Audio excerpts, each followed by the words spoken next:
7 o'clock, Your Worship.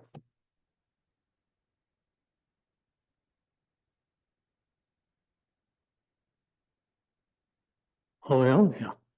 Good evening, everybody. I'll bring this regular council meeting to order. Monday, June the 17th, 2024 at 7 p.m. and to acknowledge that we are on the traditional territory of Stahelis. And the next order of business, please. The next order of business is introduction of late items. Introduction, late items.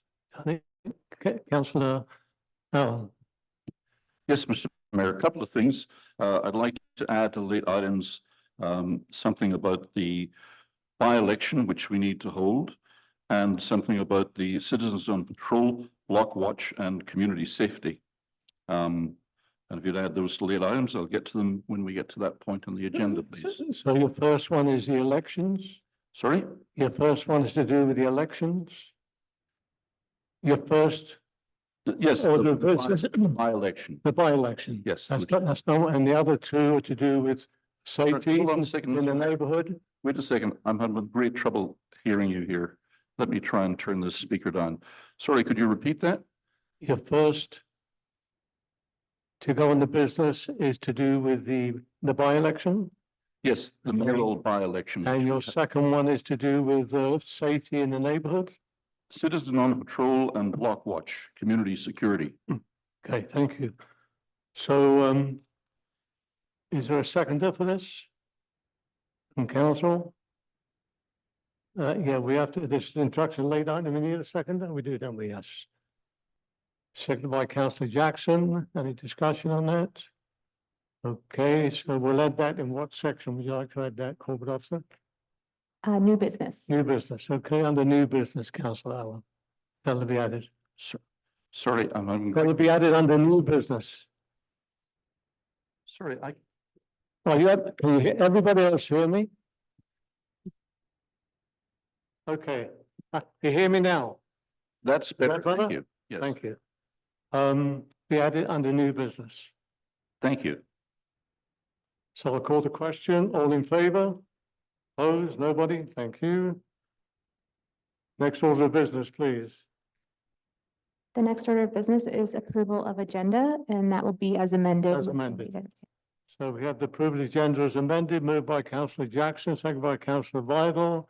Call the question. All in favor?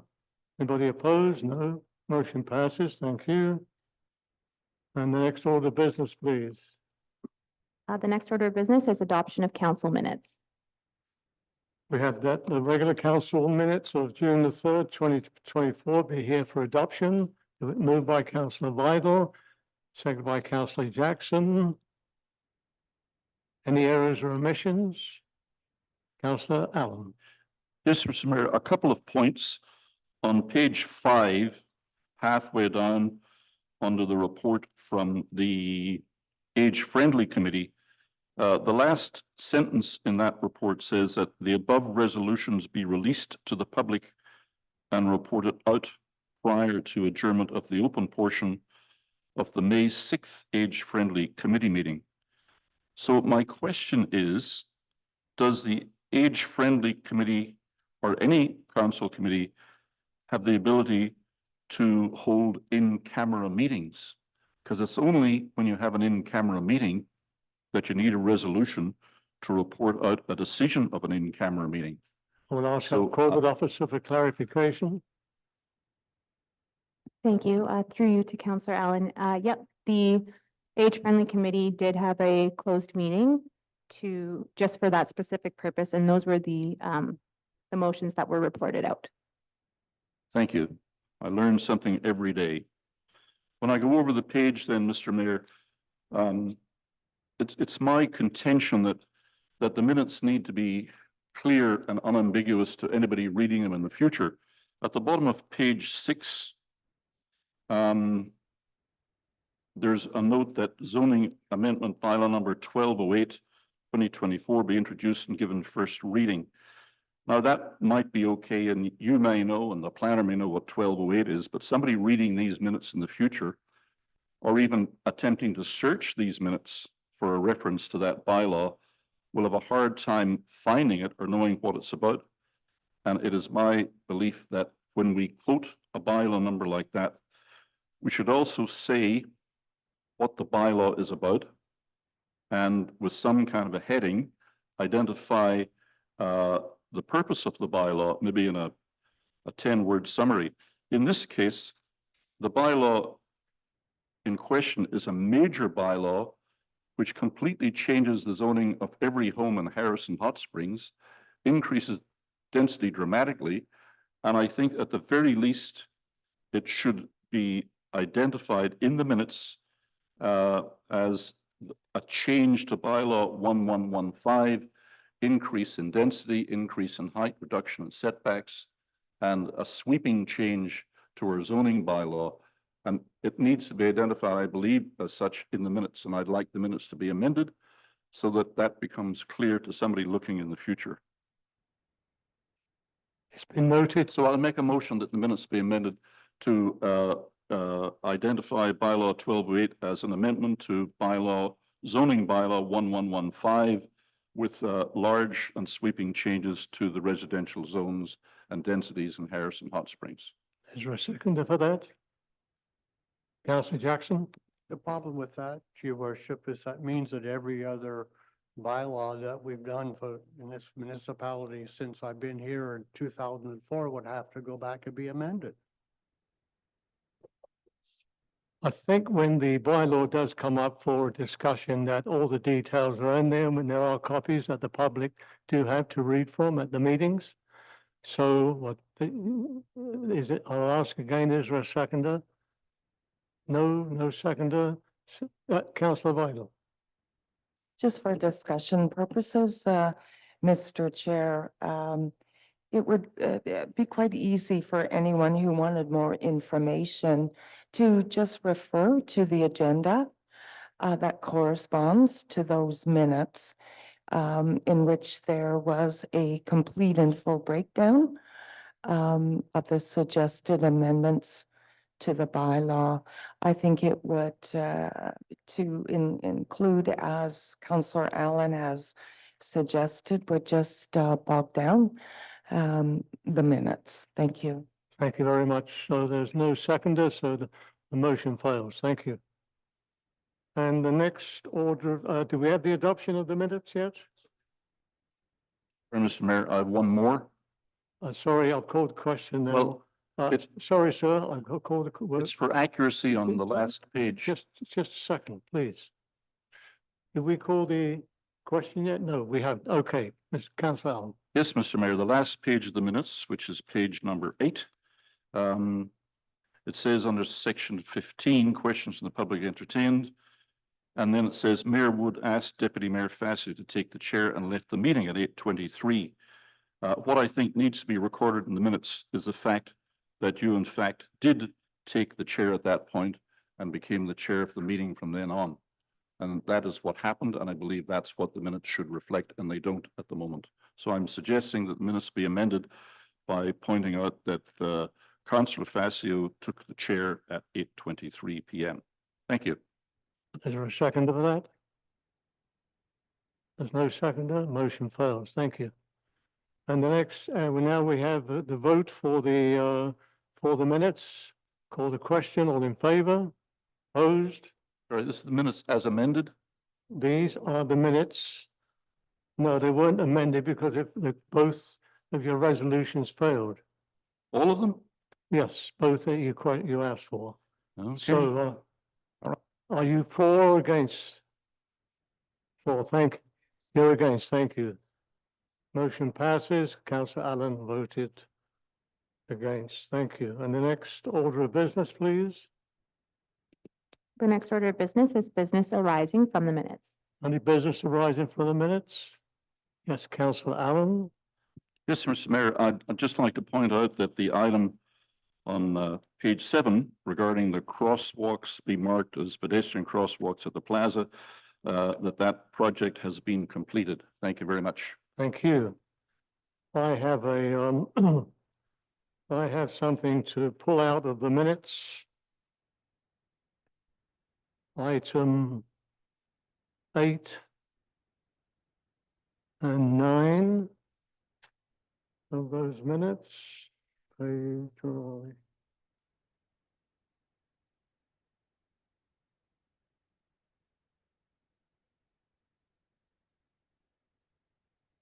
So in regards to the letter that we had received from the owners of the 421 Emerald Avenue, which was received on May the 14th. It came before council, introduced on April the 15th. Unfortunately, the meeting did not formally start, and then May the 6th, and that didn't go through there as well. I believe in all fairness to these people that this application, I'm going to make a motion that due to the way the application went through and didn't proceed in the proper fashion, so we're fair to everybody, that I'm making a motion that this application be referred back to our staff and come back with the original proposal on the next meeting in July, which I think is the 8th, I believe, July the 8th. That would be in regards to, I believe, first reading and public hearing. So that is my motion. Do I have a seconder for that? Second by Councillor Vidal. Discussion. Yes, Mr. Mayor. Councillor Allen? I think we rejected the rezoning application. And I recall that there's some rule, which I don't have at my fingertips, that says that when a rezoning application is rejected, that it has to have a cooling off period of 6 months before it can come back. And I'm not sure if that's in our procedural bylaw or zoning bylaw or some statute. But I am bringing this back for reconsideration from the letter that was dated on May the 14th and didn't go through the process correctly as I saw it. So I've made the motion, this should go back to staff to come back to us in July with the original proposal. Is there any other discussion on this? Yeah. A supplementary question, Mr. Mayor. Yeah. Will there be a public hearing? This is part of the process, I believe, was for first reading, then public hearing. Okay. Yeah. Thank you. I call the question. All in favor? Opposed? Opposed, Councillor Allen, motion passes. Thank you. On the next order of business, please. The next order of business is consent agenda. Consent agenda, just move in a seconder for this, moved by Councillor Jackson, second by Councillor Vidal. Call the question. All in favor? Opposed? Everybody in favor? Thank you. The next order of business, there's no delegations or petitions. So moving on to correspondence.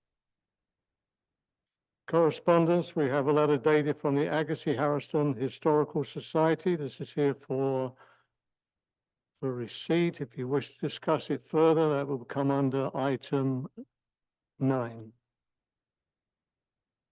And we have a letter from the City of Kamloops, support for downloading cost to municipalities, and a letter from various local businesses in the village re Canada Day fireworks cancellation, which I will talk about that a little bit later. So the receipt of the minutes, the correspondence. Did I call out all the correspondence? Did I leave somebody out? No. Okay. Sure.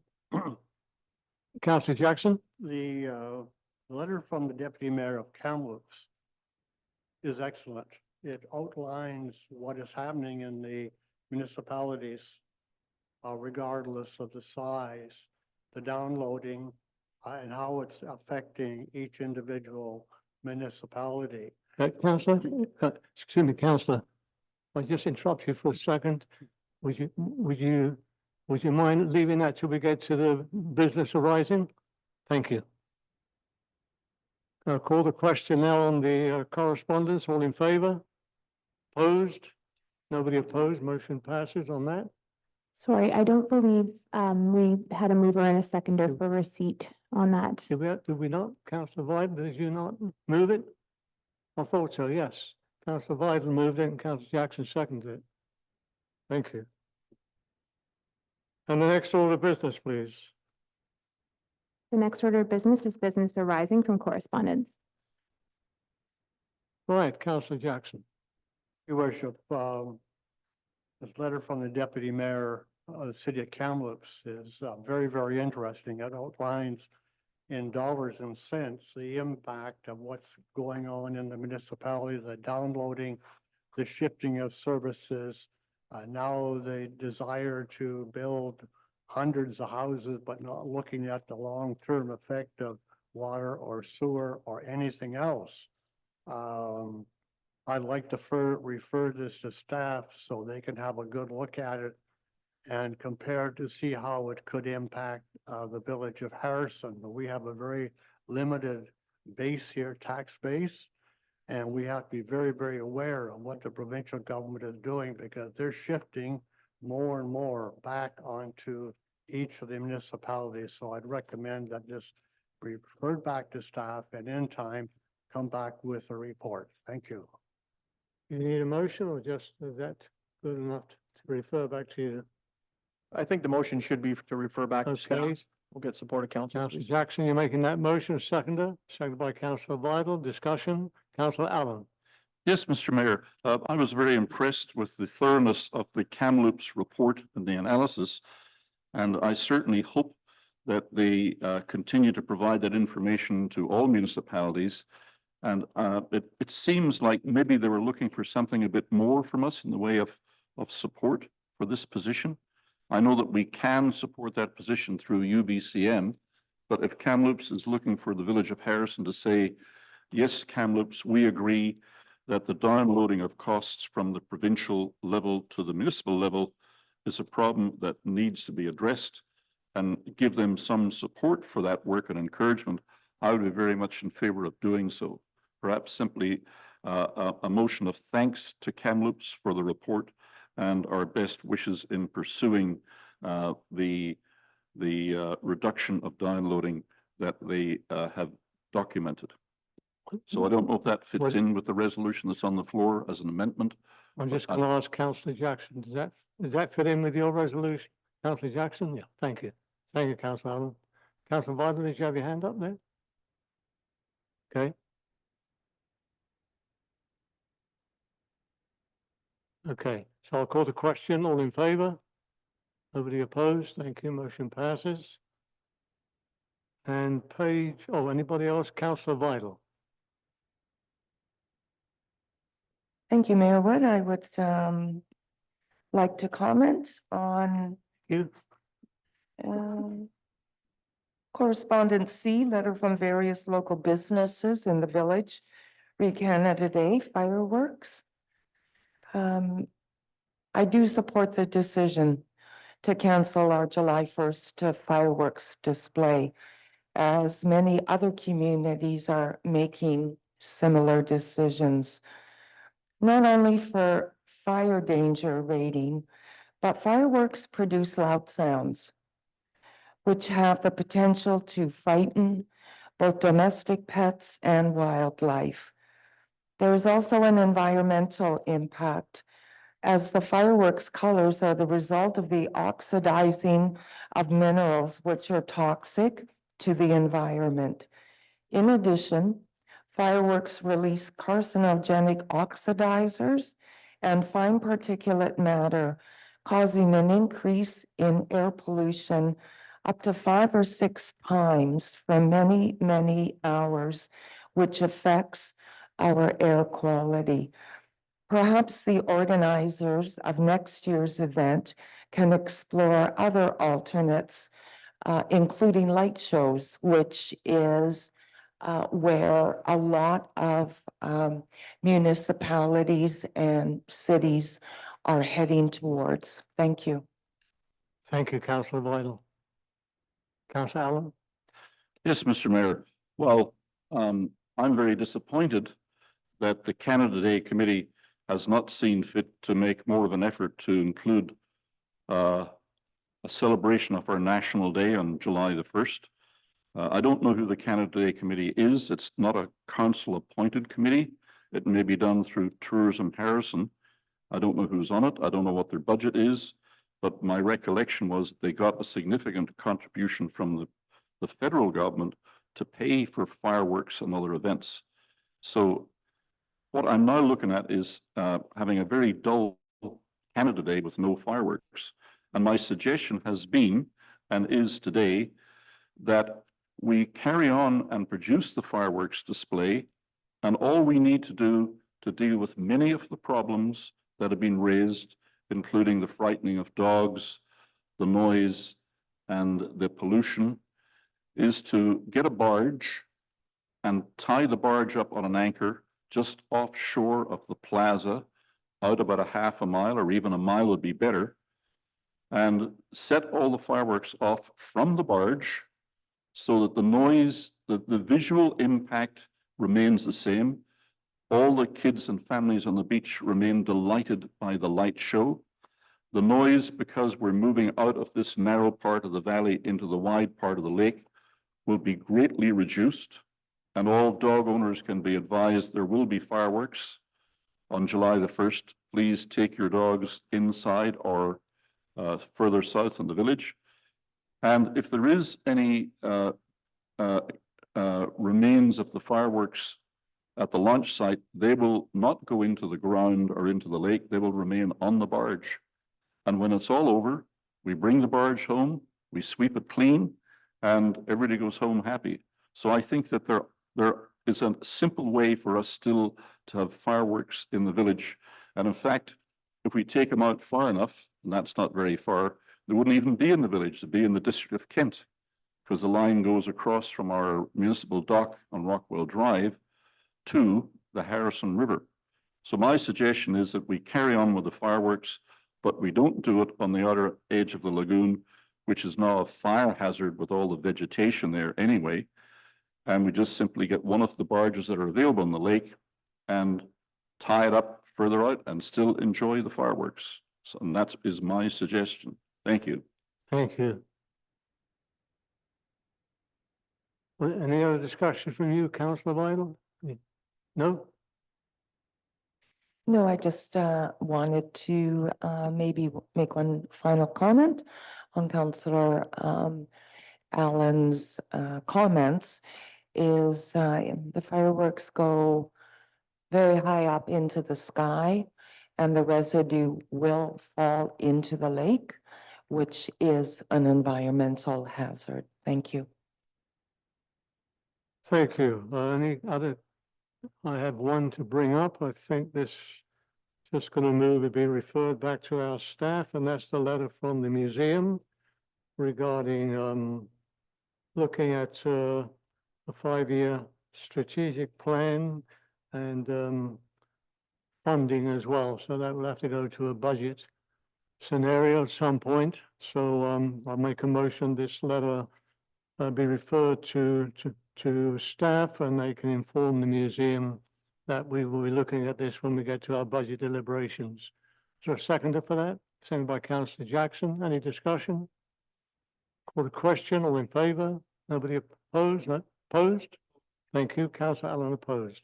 Thank you. Right, and where are we? And the next order of business, please. The next order of business is reports of councillors, committees, committee of the whole, and commissions. Thank you. So we'll start with Councillor Jackson. You have any to report?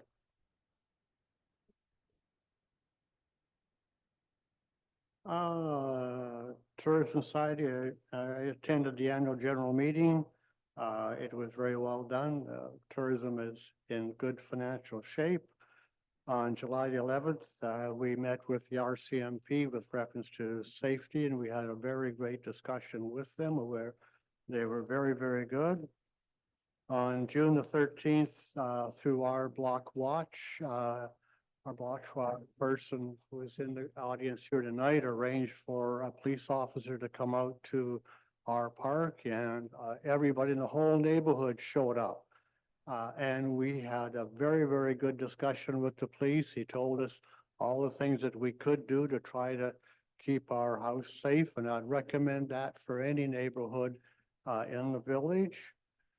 And again, I attended the July the 1st meeting today, our last one before July the 1st. And on contrary to what Mr. Allen continually says, it's a good committee. I've been on it now since 2005.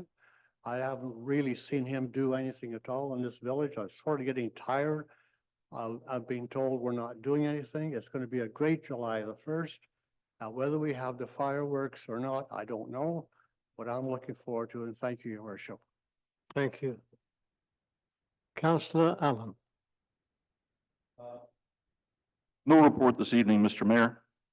Thank you. Councillor Allen, if I may ask, were you not the liaison or the council representative for the healthy communities? We haven't heard a report from you in regards to that committee.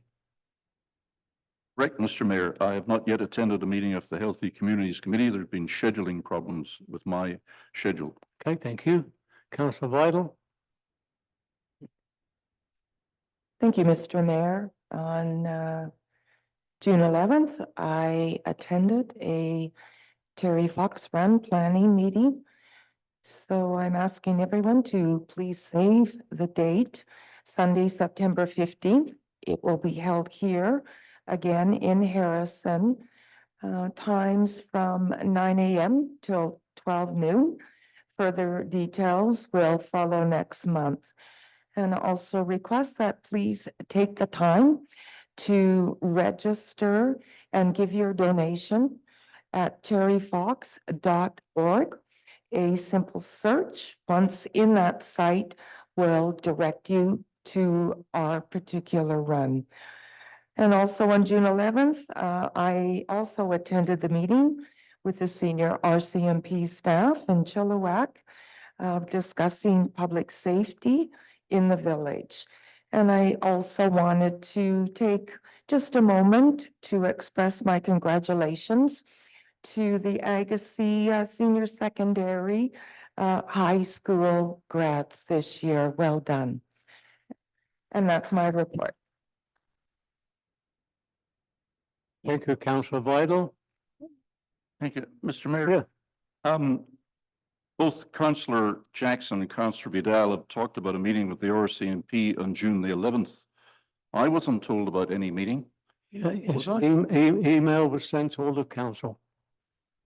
I just double checked that with our corporate officer. Is that correct? I wasn't involved in that correspondence, but my understanding is that the invitation went out to all of council. Yeah, thank you. Thank you. And I was told that you were going to be an attendee there, so yeah, anyway. I've got a brief reports to make here.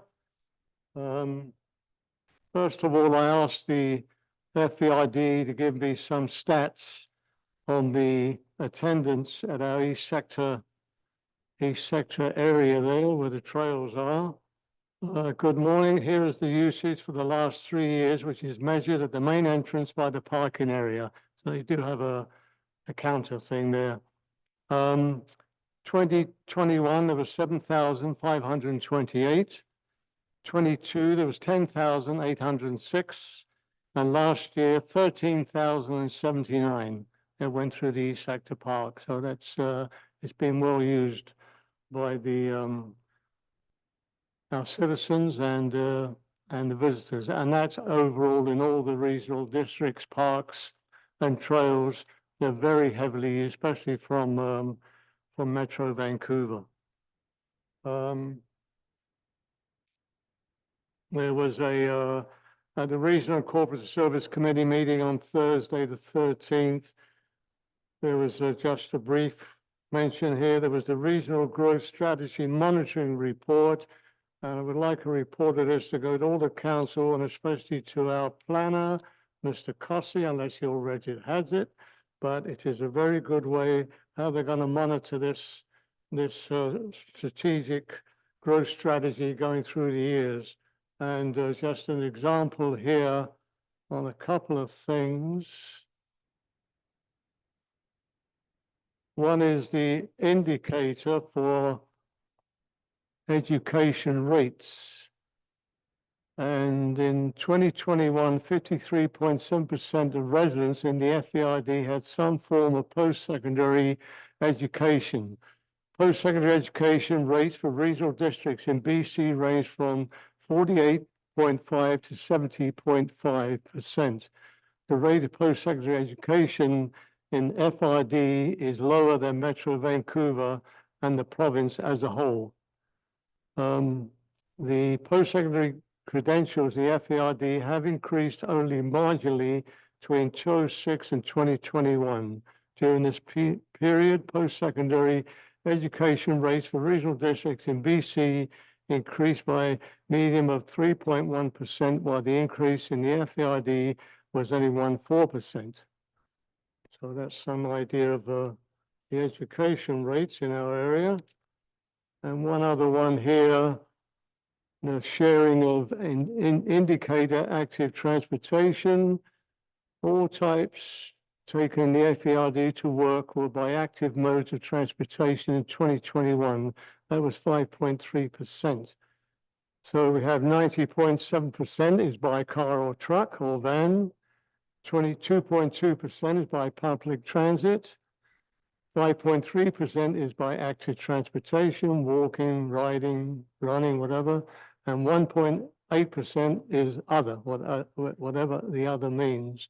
So that's how in-depth this regional district growth strategy has gone. And it's a great document for us to have on hand.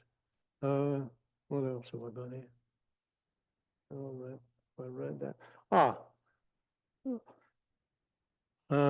Now, I don't know how this one's going to go down, but I shall try it anyway. I received after today's meeting at the July 1st that several businesses, and we obviously have had a letter from the businesses, are very concerned in regards to the loss of the fireworks. They rely very heavily on business, community. Some are just trying to break even after the pandemic. They employ, I'm guessing, and this is outside of the hotels. This is the small businesses from restaurants to coffee shops to a pub and the gift shops. I guess between 300 and 400 employees that they employ as well. So there's a concern there in regards to people may be losing their employment if their numbers are down because of I know that there's been a tremendous boost on Canada Day, especially because they can stay open late to the evenings.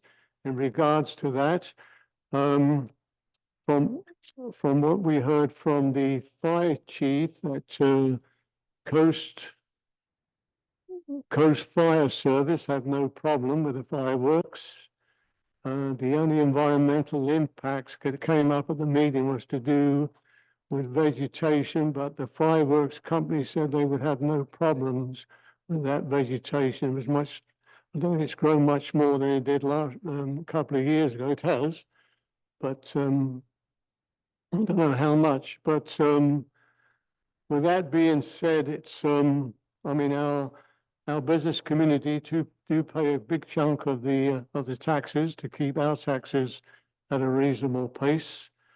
So I think the deadline is tomorrow if anything had to be done. So I would be in favor of, I appreciate what Councillor Vital said regarding the health problems. Their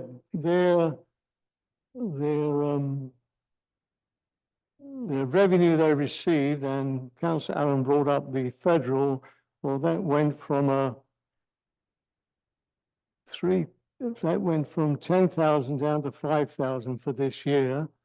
The total revenue is with donations and RMI and the village to 17,500, and their expenditures is nearly 25,000. So there's a shortfall there from that perspective, and that's why they couldn't finance, the fireworks, because it's been up and down for quite a while. So, I'm, I've been here great number of years, and all the years we've had the fireworks, I've never known of any complaints. I know dogs bark, and they bark if an ambulance goes by or a fire truck, but in regards to that portion, but I know there's other areas of health that people are concerned about,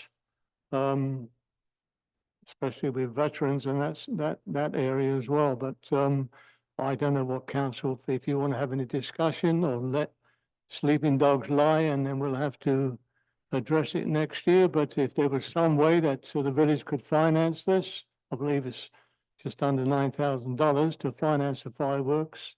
I'm just going to put a motion out there if there's any interest from councillors to second this, to see if the village through our staff can come up with any financing. There's no seconder. So, good councillor, Alan. I'd be happy to second that for discussion, Mr. Mayor. Okay, is there any discussion other than what I've said?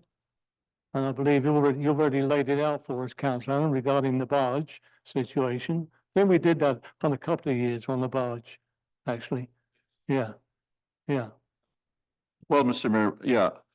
I also attended the annual general meeting of the Tourism Harrison River Valley Organization.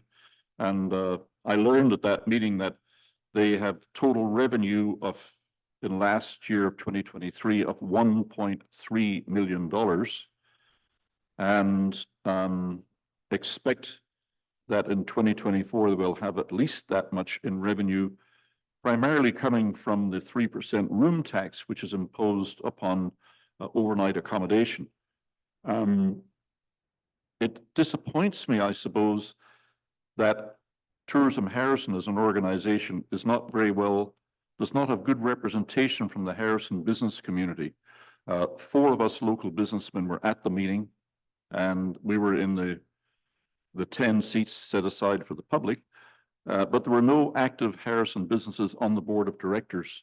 And I believe that if there were representation from the small businesses in Harrison, which are the organizations that drive and have driven most of our community events, we wouldn't need this discussion today. Mr. Allen, if I might just interrupt you, just to move this along, could we, maybe I could put a vote out there and just see where this goes. Right. I'm going to put the vote out there. Excuse me, sir, I'm going to put the vote out there. If there's any, in regards to, if we would like to find it, for the village to finance the fireworks so they can move forward for Canada Day. I'll call the question. All in favor? Opposed? So the motion passes. I was going to say Tourism Harrison should fund it.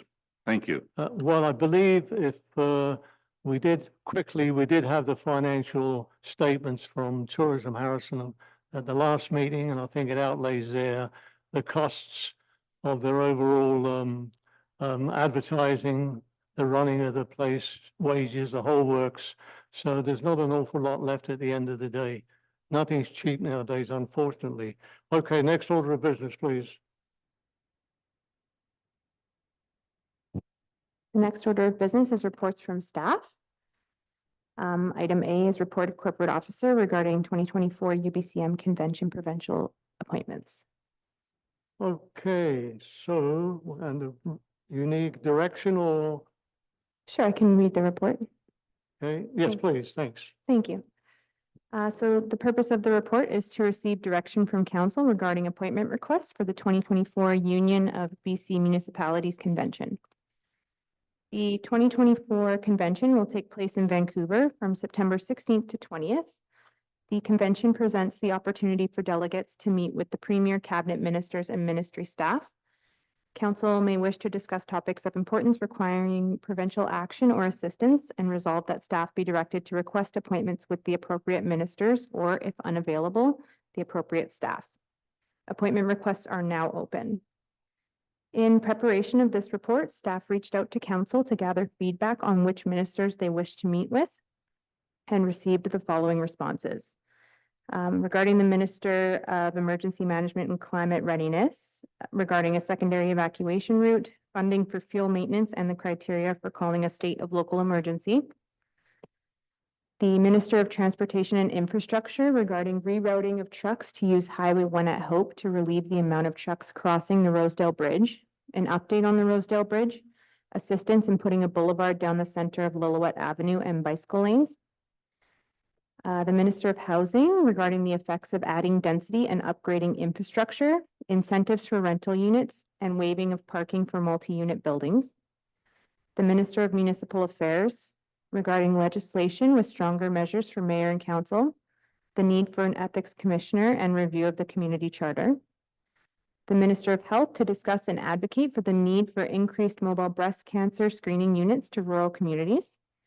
And the Minister of Public Safety and Solicitor General to discuss the need to update the community charter and provide more authority to the Minister of Municipal Affairs. The deadline to request a meeting with the Cabinet Ministers is June 21st, 2024. Meetings with staff can be requested up until August 21st. Previously, staff have requested appointments with Cabinet Ministers first, and if those appointments are not granted, staff would then request appointments with the ministers, with the appropriate staff. In order to submit a request for an appointment, staff require direction regarding the issue for consideration and the action requested of the ministry. So there's a sample recommendation there that council can use if they wish to direct staff to request appointments. So we have recommendation of a move and a second degree, moved by Councillor Jackson, second by Councillor Vital. Discussion. Councillor Mr. Allen. Yes, Mr. Mayor. I'd like to add a couple of items for the highways discussion, if I might. I'd like to follow up with Mr. Fleming, Minister Fleming, on the removal of the dangerous bluff that causes the dangerous corner at the marina area on Rockwell Drive. We've written, and I think we should follow up. I think that the new Agassiz Bridge is an important discussion point, but more, the biggest holdup of that whole Highway 9 corridor at the moment is that when Highway 1 gets closed, as it often does, and the detoured traffic comes down through Popcombe to the Agassiz Bridge, the tiny little roundabout at Popcombe is the choke point and the obstruction that needs to be fixed. So even before we have to get into the multi-million-dollar Agassiz Bridge project, we need to go to that roundabout and make it at least a 2-lane roundabout, which you can see at Lickman Road at Chilliwack or at any of the Abbotsford exits. So I think that should be our priority, because the traffic is a disaster when Highway 1 gets closed, as it did again on Sunday, and everything gets jammed in that silly little roundabout. The other thing is that we need to do is to emphasize that access to our village of Harrison Hot Springs is dependent on Highway 9 and the bridge and the roundabout, and we too are directly affected. My guests can't get in, my customers can't get out, emergency vehicles can't use it. We really need to fix the roundabout first before we start talking about the new bridge. So your two requests is the roundabout and the Rockwell Drive bluff. Thank you. Councillor Vital. Thank you, Mr. Mayor. I think that we need to keep in mind that our time is very, very limited. Should we be granted meeting with the ministers? I believe we're restricted to 10 minutes, if I recall from last year. So I think it's very important that we spend the time and prioritize. I would comment on Councillor Allen's comment regarding the roundabout and the 7 and 9, that during our C2C meetings, that we are regularly updated by Ministry of Transportation on the upgrades and the plans for exactly that.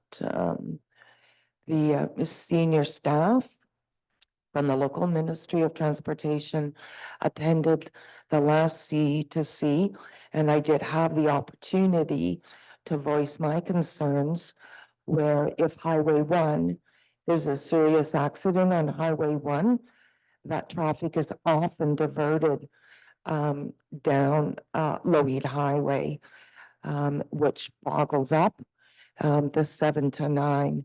So I think I did make an impact on that. So I'm just questioning whether we would have the time to also raise the issues that Councillor Allen has requested at UBCM. Thank you. Thank you. I think this gives the staff the time to prepare the, what do you call it? Briefing notes. The briefing notes, that's the one. The briefing notes, and then it'll be up to the ministers, if we meet with the minister or their staff, to prioritize what we can discuss. Councillor Jackson, do you have, oh, you probably added stuff, did you already? Okay. Well, I just had one to add to the others that were added, just as a little, I won't get into details, but after my meeting in 22 with the minister, things are beginning to move now with the highways regarding number 9 and Lillooet. So we'll be seeing some changes there in the next year or so. I would like on the, I shouldn't put this now, the Councillor Viola said we don't have much time, but I've got to add this one because it's been brought to my attention so many times, is the east side crosswalk on Hot Springs Road, when they do the repaving and drainage on from the entrance to Miami River Drive, that the parts that haven't been replaced by developers, that sidewalk that's been there since 1974, I think, or 75, should be replaced with a proper sidewalk and drainage. So that's the only one I wish to add. And there may be, I'm waiting for some correspondence coming from our meeting with the RCMP and regarding, maybe we'll have to, when we meet with the Solicitor General, some funding for the RCMP as well. Okay, nothing more on that, so I'll call the question. All in favor? Anybody opposed? Motion passes. Thank you. Next order of business. The next order of business is report of Chief Financial Officer regarding 2023 Statement of Financial Information. Mr. Schultz. Thank you, Your Worship. This report is to seek approval of the 2023 Statement of Financial Information. The Statement of Financial Information, which is also known as the SOFI, is a statutory requirement under the Financial Information Act that must be filed annually by June 30th. The regulation also states that the SOFI must be approved in writing by the Council and the Chief Financial Officer. In addition, a management report approved by the Chief Financial Officer must also accompany the Statement of Financial Information. The 2023 SOFI has been prepared under the guidelines of the Financial Information Act and is attached to this report for Council's review. So the recommendation will be that the 2023 Statement of Financial Information be approved. And we have a recommendation moved by Councillor Jackson, seconded by Councillor Vidal. Discussion. Councillor Allen. Yes, Mr. Mayor. I know that you have put this in the middle of tonight's agenda. My concern is that the community charter does state that we have to have an annual meeting, and it can be held within the context of a council meeting. But when Gordon Campbell, as Premier, put together the new community charter, his intention was that the annual meeting would be a shareholders meeting held separately from council, and an opportunity for all shareholders, being residents and taxpayers of the community, to ask the council questions about the operation of the municipality. What I don't see in tonight's agenda is a place where the public will have the unlimited scope to ask us questions. Excuse me, buddy, in, sir, that is next. Sorry? Excuse me, buddy, in, that is next.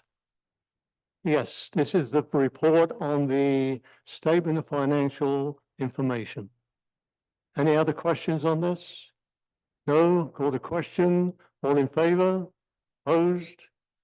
Motion passes. Next one. Next one. Sorry, sir. Sorry. Excuse me, sir. Excuse me, sit down, please. Please sit down. Excuse me. Excuse me. Excuse me, sir, please sit down or remove yourself. Now, there'll be no more interruptions like this. There's other people, excuse me, excuse me, excuse me, excuse me, excuse me. If you're not going to respect sitting here to listen to the agenda and what's going on in the community, please,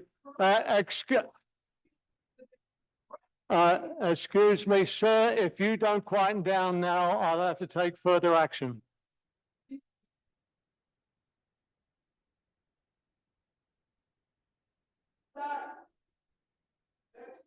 Now, please respect so we can move on with the agenda. There's other people here who've come this evening to go through the agenda.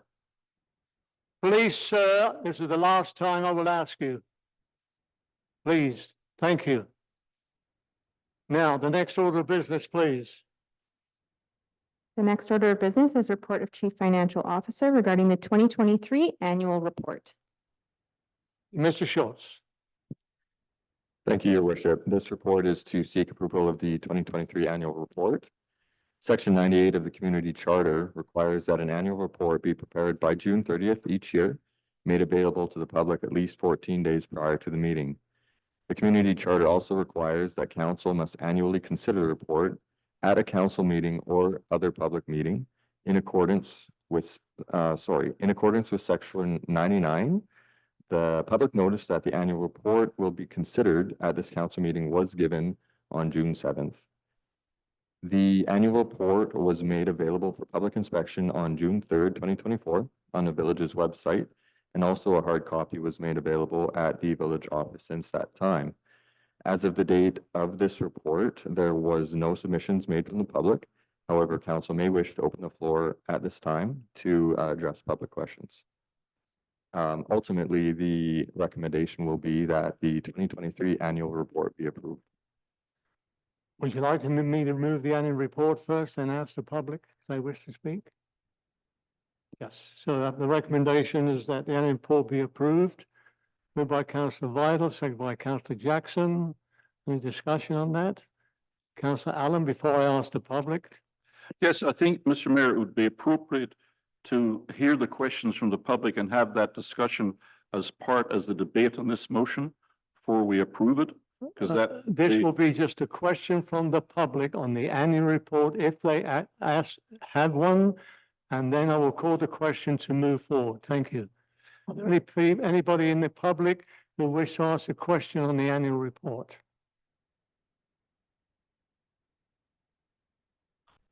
There being none.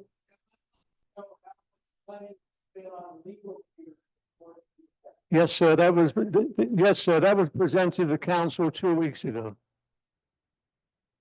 For the public to view. It was on the agenda.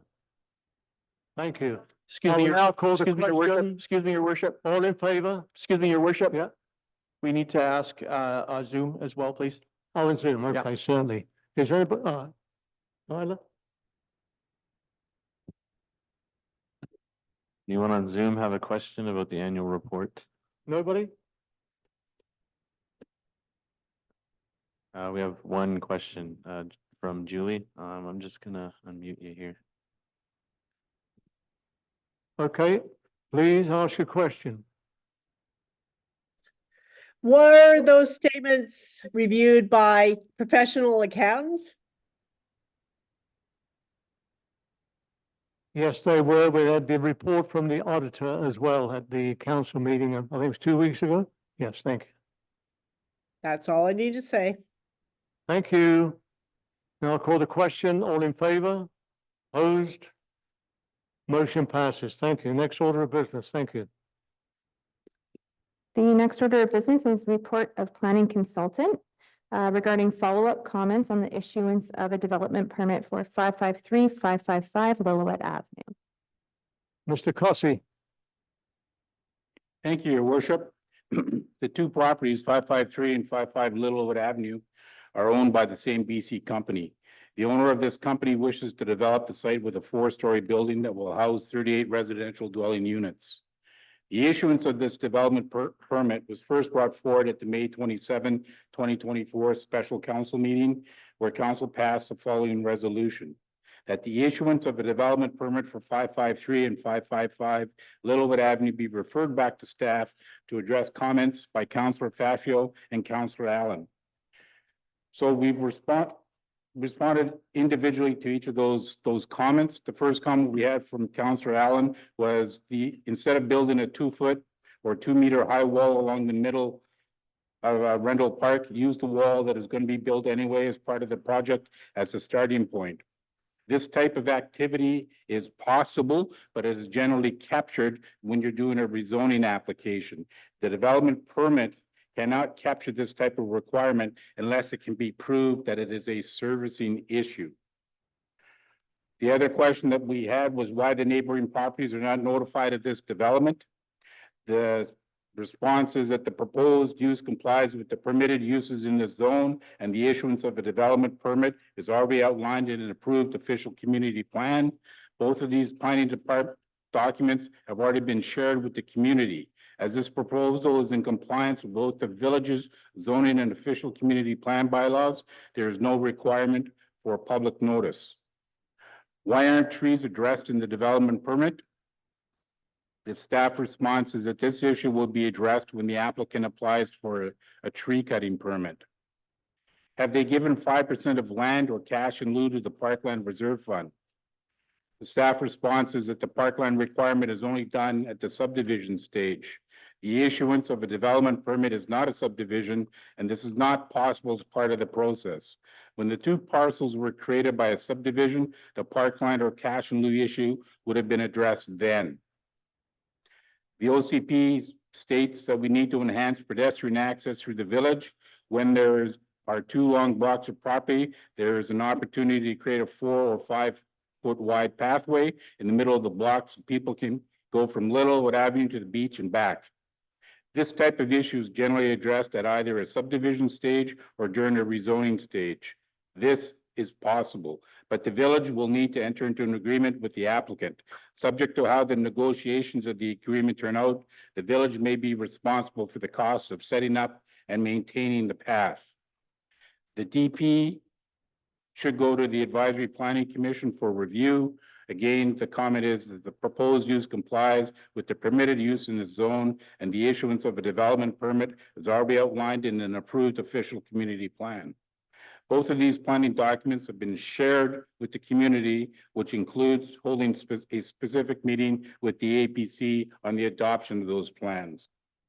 Councillor Fascio's comments would like to see 20% of the units go to a rental pool. This is possible.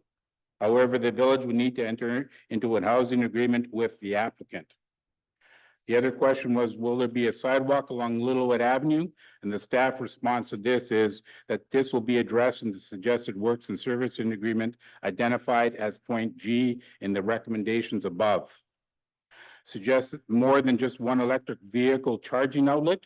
And again, this is possible. However, the zoning bylaw states that the applicant must provide at least one electric charging outlet. We need to change the zoning bylaw to develop a new table for the EV charging outlets required. In the meantime, the developer's agent has indicated verbally that they are willing to provide additional EV charging units. The exact quantity is unknown at this time that this report was created. When I have any additional information, and I don't, so I will not be able to advise council on what that number actually is.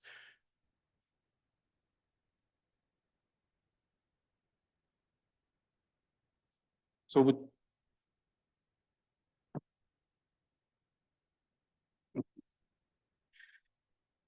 So what we've done is we've looked at the form and character issues associated with this.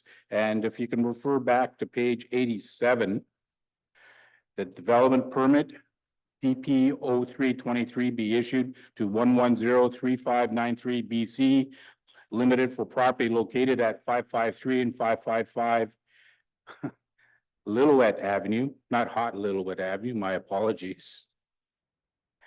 I must have just booked my trip.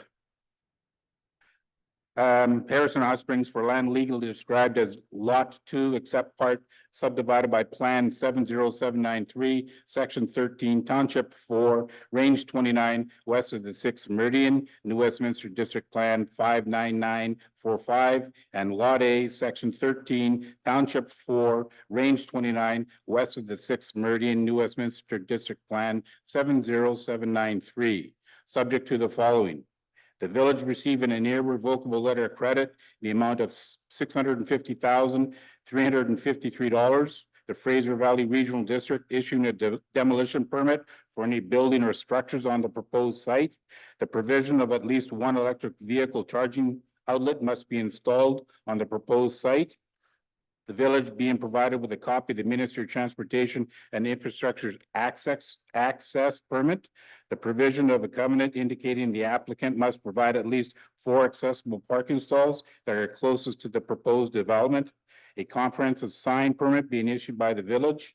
The applicant entering into a works and services agreement for utilities and frontage improvements with the village. The applicant entering into a landscaping agreement with the village. The applicant entering into a floodplain covenant.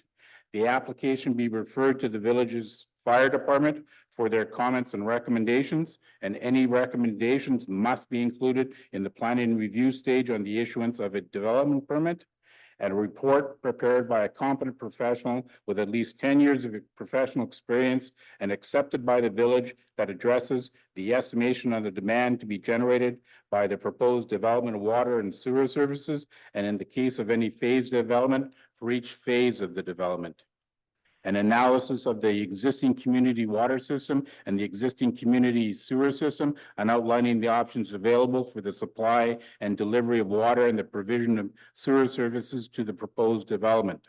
An estimation on the amount of additional surface drainage that could be generated by the proposed development and the options available for on-site retention, absorption, collection, storage, and dispersal of such drainage.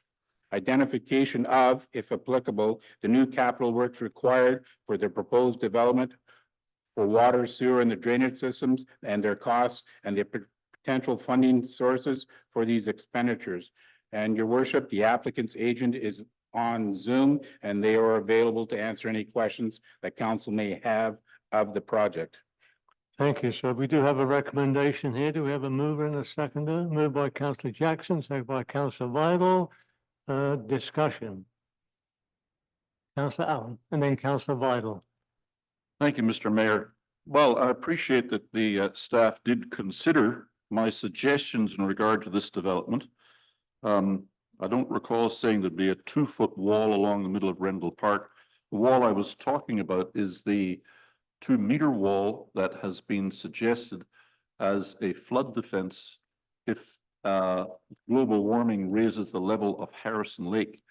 And I really think that if we're doing planning, we need to be thinking ahead. And the logical thing to do would be to put, if we must have a defense wall, the logical place to put it is on the property line between Rendell Park and this property and all the properties along the knot block. However, I'm also a little concerned that the neighbors have not been notified of this. I know that our procedural bylaw may not require that, but I think it's common courtesy and good manners to let the people who are most directly affected, being those next door, let them know what's going on. And when I've spoken to those people and asked them, they have had no notification that there's a project planned for their neighborhood. And I think we need to address that and be more sensitive to the neighborhoods. The 5% of land to be donated are cash in lieu to the Parkland Reserve Fund. I'm not really happy with the answer to that because when I'm sitting here as a councillor and a project is being approved, the basic footprint of the building starts to determine where it goes. If we are going to get 5% of that land area for park purposes or for streets or sidewalks, I believe that we, the village, are entitled to specify where that will be. And that 5% could be the walkway from Lillooet to the beach. And we do have the authority as a municipality to say, we need a public footpath along the west side of this project leading from Lillooet to the beach, and you, the developer, must provide that for us. But we're not doing that, and we should be doing it. So I'm disappointed that we're not doing it. The explanation given was that that should have been done when the properties were created by subdivision. Well, Mr. Mayor, that was in 1889 under Plan 251. And there was no provision at that time for us to get the necessary land dedication for parks, sidewalks, or roads. It's something that was brought in more recently, and I think we should be using our authority to ensure that the public walkways are established. I generally don't like to see these subdivisions or these development permits approved with a lot of questions left, and me as a councillor being told, well, it's none of your business, staff will deal with it in due course, and just kind of butt out and just approve it. I'm not comfortable with doing that. When people then come to me and say, why did you let that happen? I don't have a good answer. I really like to see a complete and comprehensive development plan with all these details established and agreed before we move ahead with development permits or other things. And I think that would be the proper way to do it. I'm not sure that there's any possibility of these going in a rental pool as Councillor Facio proposes. And I'm really very concerned about the electric vehicle thing because they probably need 15 or 20 of these vehicle charging points in that building if the trend is to continue for electric vehicles. So I'm really not in favor of approving the development permit at this stage because I don't know enough of the details of what is going to happen long term. Thank Thank you, you. Councillor. Councillor Vital. Thank you, Mr. Mayor.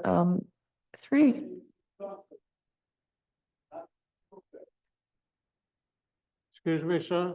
Will you please not interrupt? Councillor, carry on, Councillor Vital. Thank you, Mr. Mayor, through you to our planning consultant. Mr. Cossey, some of these may be addressed at the next stage, should we approve the DP tonight. One of the questions was, why aren't the trees addressed in the DP? And the response was it'll be addressed when the applicant applies for a tree cutting permit. If I remember correctly, there are also some tall trees that border that property. And I'm wondering, can we be reassured that those trees will remain as they are on public property?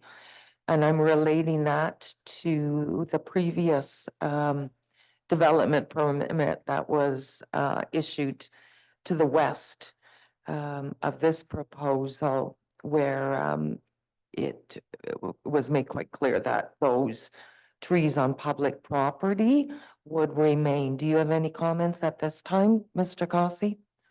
Yes, Your Worship. If council wishes, you can also put an amendment to those recommendations and ask to see a specific tree management plan for that site. Thank you. And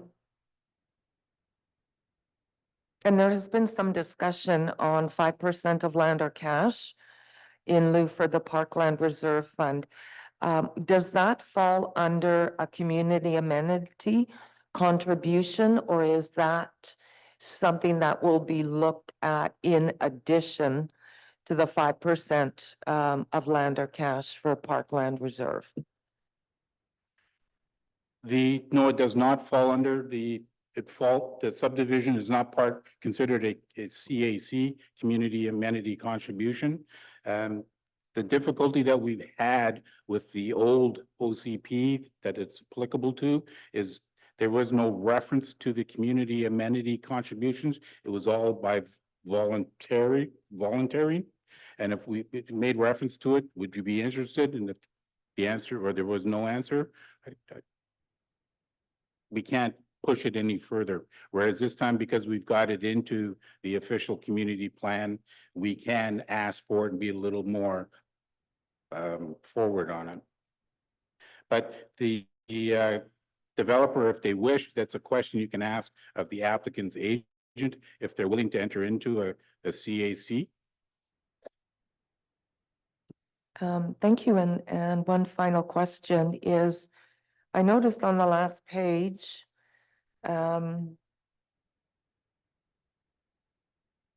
it's indicating some of the possible trees and plants for landscaping purposes and for their patio.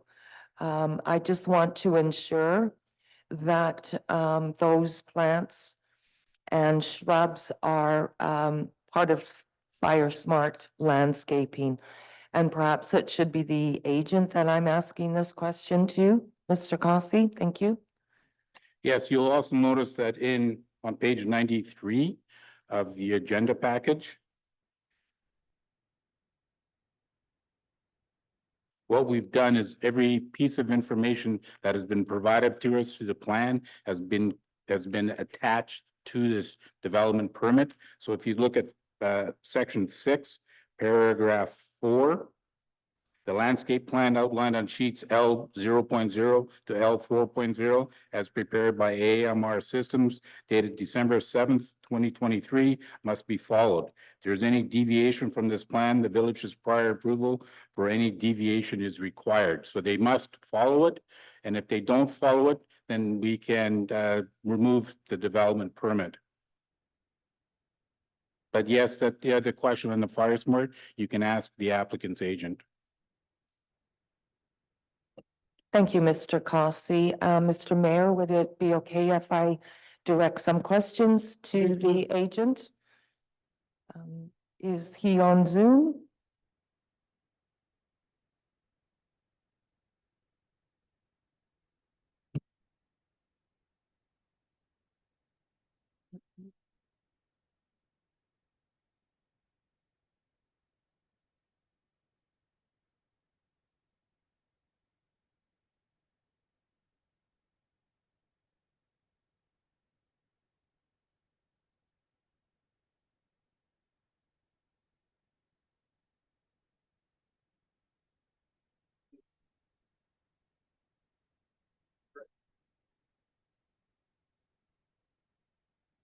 Oh, there he is. Oh. So, Chuck, Counselor, your question to, I can answer some of the questions. I can't answer the fire hardy landscaping question. We're not the landscape architects. I represent the architectural team that designed the building and the site. It's on. Okay. I'll speak into it a little more. there you So Chuck Stam, Precision Building Design Associates, located in Chilliwack. Do you need my residence address? go. No, that's Okay. fine. To the electrical vehicle charging station, all 43 stalls will be pre-plumbed for electrical provision of charging stations, and that'll be an opt-up. It'll be like a $1,500 add-on. If you're purchasing a unit, you have an electrical vehicle, you can add that to your menu of services, and it's all pre-plumbed for it. But there will be 2 or 3 stalls that'll be pre-plumbed already. Those will likely be visitor stalls, because those wouldn't be an upsell. The walkway, there is an opportunity on the site between the property line and the parkade that if the village plays nice and the developer gets along, that they can negotiate that as an access, public access to the back. There's going to be mechanisms in place to reduce or eliminate liability to the strata council. So there are some, legalities to be addressed there, and it will wipe out several trees and landscaping in order to accommodate that walkway. On the question of the trees on site will be removed and replaced with new trees, and all the public trees except one that's straddling the rear property line on Randall Park. It's questionable at this point whether it'll be retained. We will try to retain it, but it's straddling the property line, and generally construction undermines root systems and whatnot. You don't want an unhealthy tree long term. Did I address the questions? Councillor? Thank you, Mr. Mayor. Through you.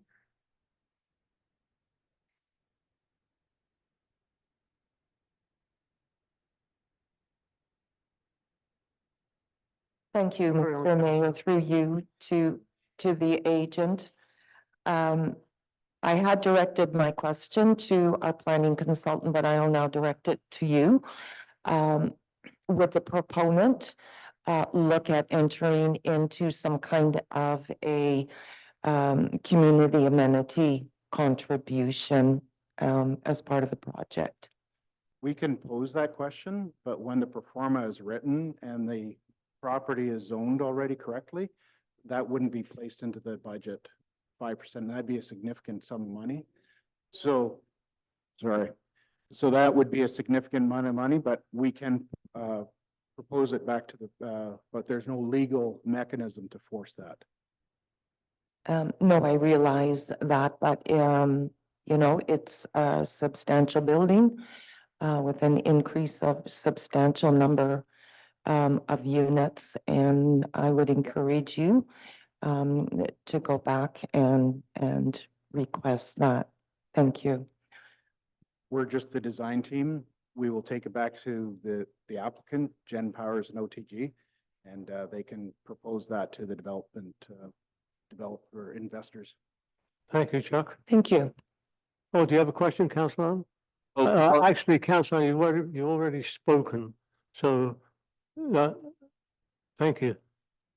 Thank you. I'll take his question. Yeah, thank you. Well, yeah, I just have a question to ask Mr. Cossey. Mr. Cossey, the rental agreement, is that something that's taken care of between the village and the developer? I'm sorry, your worship, verbal agreement? The rental agreement. That's the housing agreement. Yeah, we can enter into that discussions. But Okay, that has to be a direction of council that you would like to see a housing agreement. okay, yeah. Okay, I'll call the question now on this development. All in favor? Mr. Mayor, can you restate the motion? I'm just Yeah, the need to be motion. reminded where we are with this, Mr. please. Cossey read out the motion from the front page, all the way to the third paragraph on the second page. You already read that out. I call the question. All in favor? Opposed? Motion passes, opposed by Councillor Allen. The next order of business, please. Moving on to bylaws, we have a report of Chief Administrative Officer regarding Code of Conduct Bylaw number 1205, 2024. Yes, sir. Thank you, your worship. I'll just read the additional paragraph that's been added to this document. This bylaw was presented to council on May 6, 2024 and ruled out of order.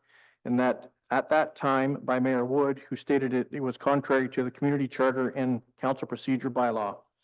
Staff conducted a thorough review of the bylaw and code of conduct documents from the other local governments. Without further explanation of the specific contradictions, staff are of the opinion that the bylaw is compliant with both provincial legislation and other village bylaws.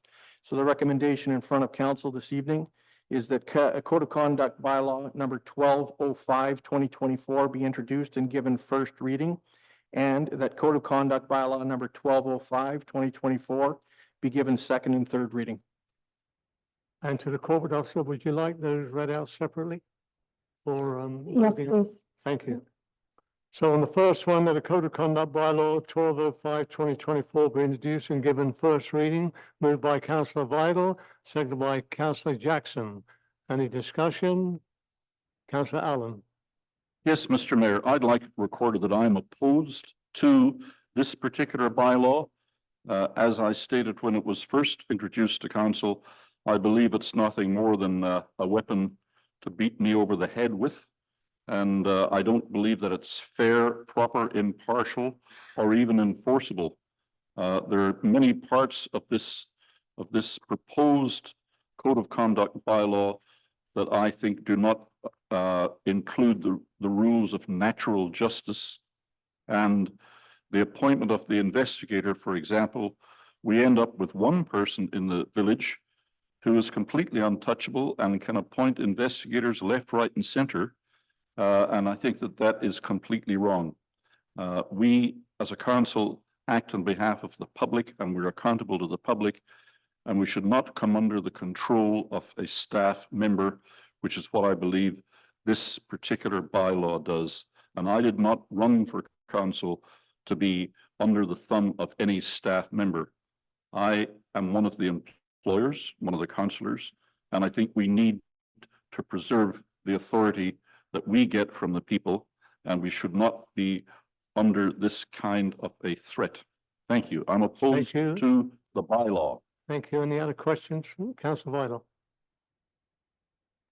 Thank you, Mr. Mayor. I do support. Stop it. Excuse me, please, would you allow the councillor to carry on with the business of the community without any interruptions, please?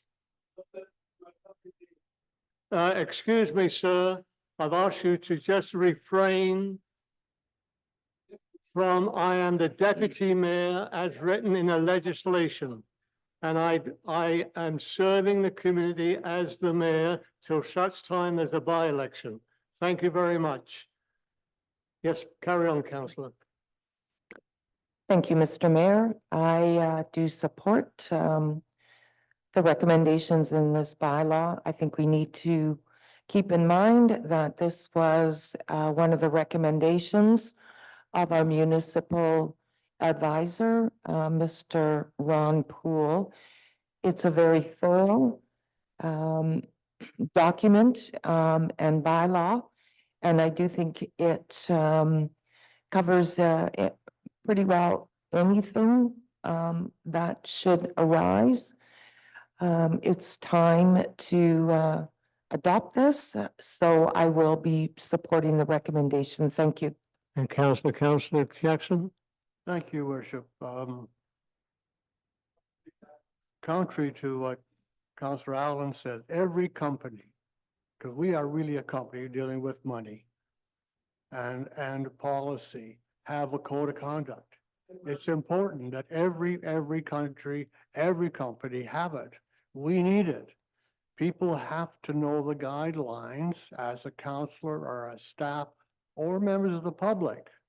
And this is an outline for it. It's not really abusive. It's here. It's in black and white. And I can't understand why anybody would be opposed to it. Thank you. Thank you. I'll call the question on the first reading. All in favor? Opposed?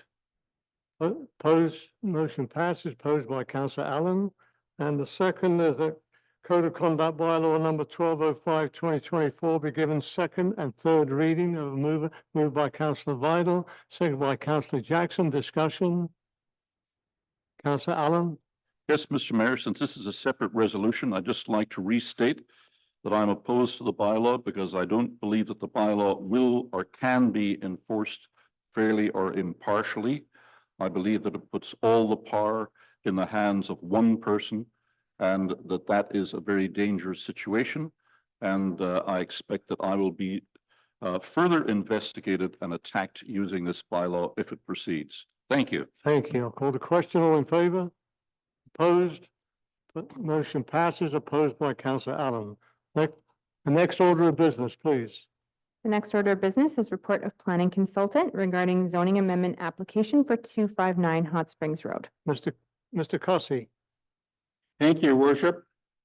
The amendment bylaw proposed to change the current floor area ratio from 1.5 to 1.8, change the lot coverage from 75% to 89.39%, and change the building height from 15 meters to 17.61. Based upon a review of the village's official community plan, number 864, 2007, the OCP, which was applicable at the time of the application, this site is within the village center designation and is within the Lakeshore Development Permit area. As per the village's bylaw number 1115, 2017, the site is zoned as village commercial C1 and is bounded by Littlewood Avenue to the north, Hot Springs Road to the west, and Cedar Avenue to the south. The site is approximately 0.41 hectares, 1.01 acres in size, and currently contains a motel, 25 RV sites, a campground area, a tent camping area, and a small restaurant. All existing buildings or structures are to be demolished when the development application is approved. The surrounding uses include restaurants, hotels, a gas station, and the Harrison Resort Mineral Pool. The site is relatively flat, is fully serviced, and is accessed by vehicles off of Hot Springs Road. The site has a historical marker attached to a fence, indicating that the site was once the home of the Elliott Nursing Home in 1902. The owner wishes to retain the sign and the fence it is attached to with the new development. The application is for a 76 multi-unit residential dwelling. This includes one level of above-ground parking with 4 stories of residential units above this level for a total of 5 stories. As mentioned earlier, we're changing the floor area ratio, the lot coverage, and the building height. The applicant is proposing to develop an internal courtyard for the building use, for the residents to use only, and the required number of parking stalls for the site of development is 95. With this required stalls, the number of accessible persons parking stalls is 6. With the above-ground parkade, the on-site parking requirements have been exceeded. And this is because there's 86 regular stalls, which includes the 6 required disabled persons parking stalls, the 7 tandem stalls, and this type of parking, I'm not too sure if everybody's familiar with it, but it's for 2 cars, first car in, second car in. Sometimes the second car stays longer than the first car, but that's not our issue. The first car in cannot generally leave until the second car leaves. With the tandem parking stalls, the hotel on-site parking is 100 vehicles, which exceeds the required 95 stalls. Public realm improvements as offered by the developer, none have been offered at this time. Then we talked briefly about what the planning tools are, what they're applicable for, the floor area ratio, the proposed lot coverage, and the proposed building height. On the accessibility impact statement, in terms of accessibility, the project must meet the BC Building Code requirements for universal accessibility as per the Building Access Handbook of 2014. As council may remember earlier, this application was placed in front of you looking for permission to ask the developer to set up a public notification and to refer it to various agencies. That has been done. We've got all that information so that the referral agencies will be shared with the public during the public hearing process. The developer has prepared a September crime prevention through environmental design report dated May 23, 2023.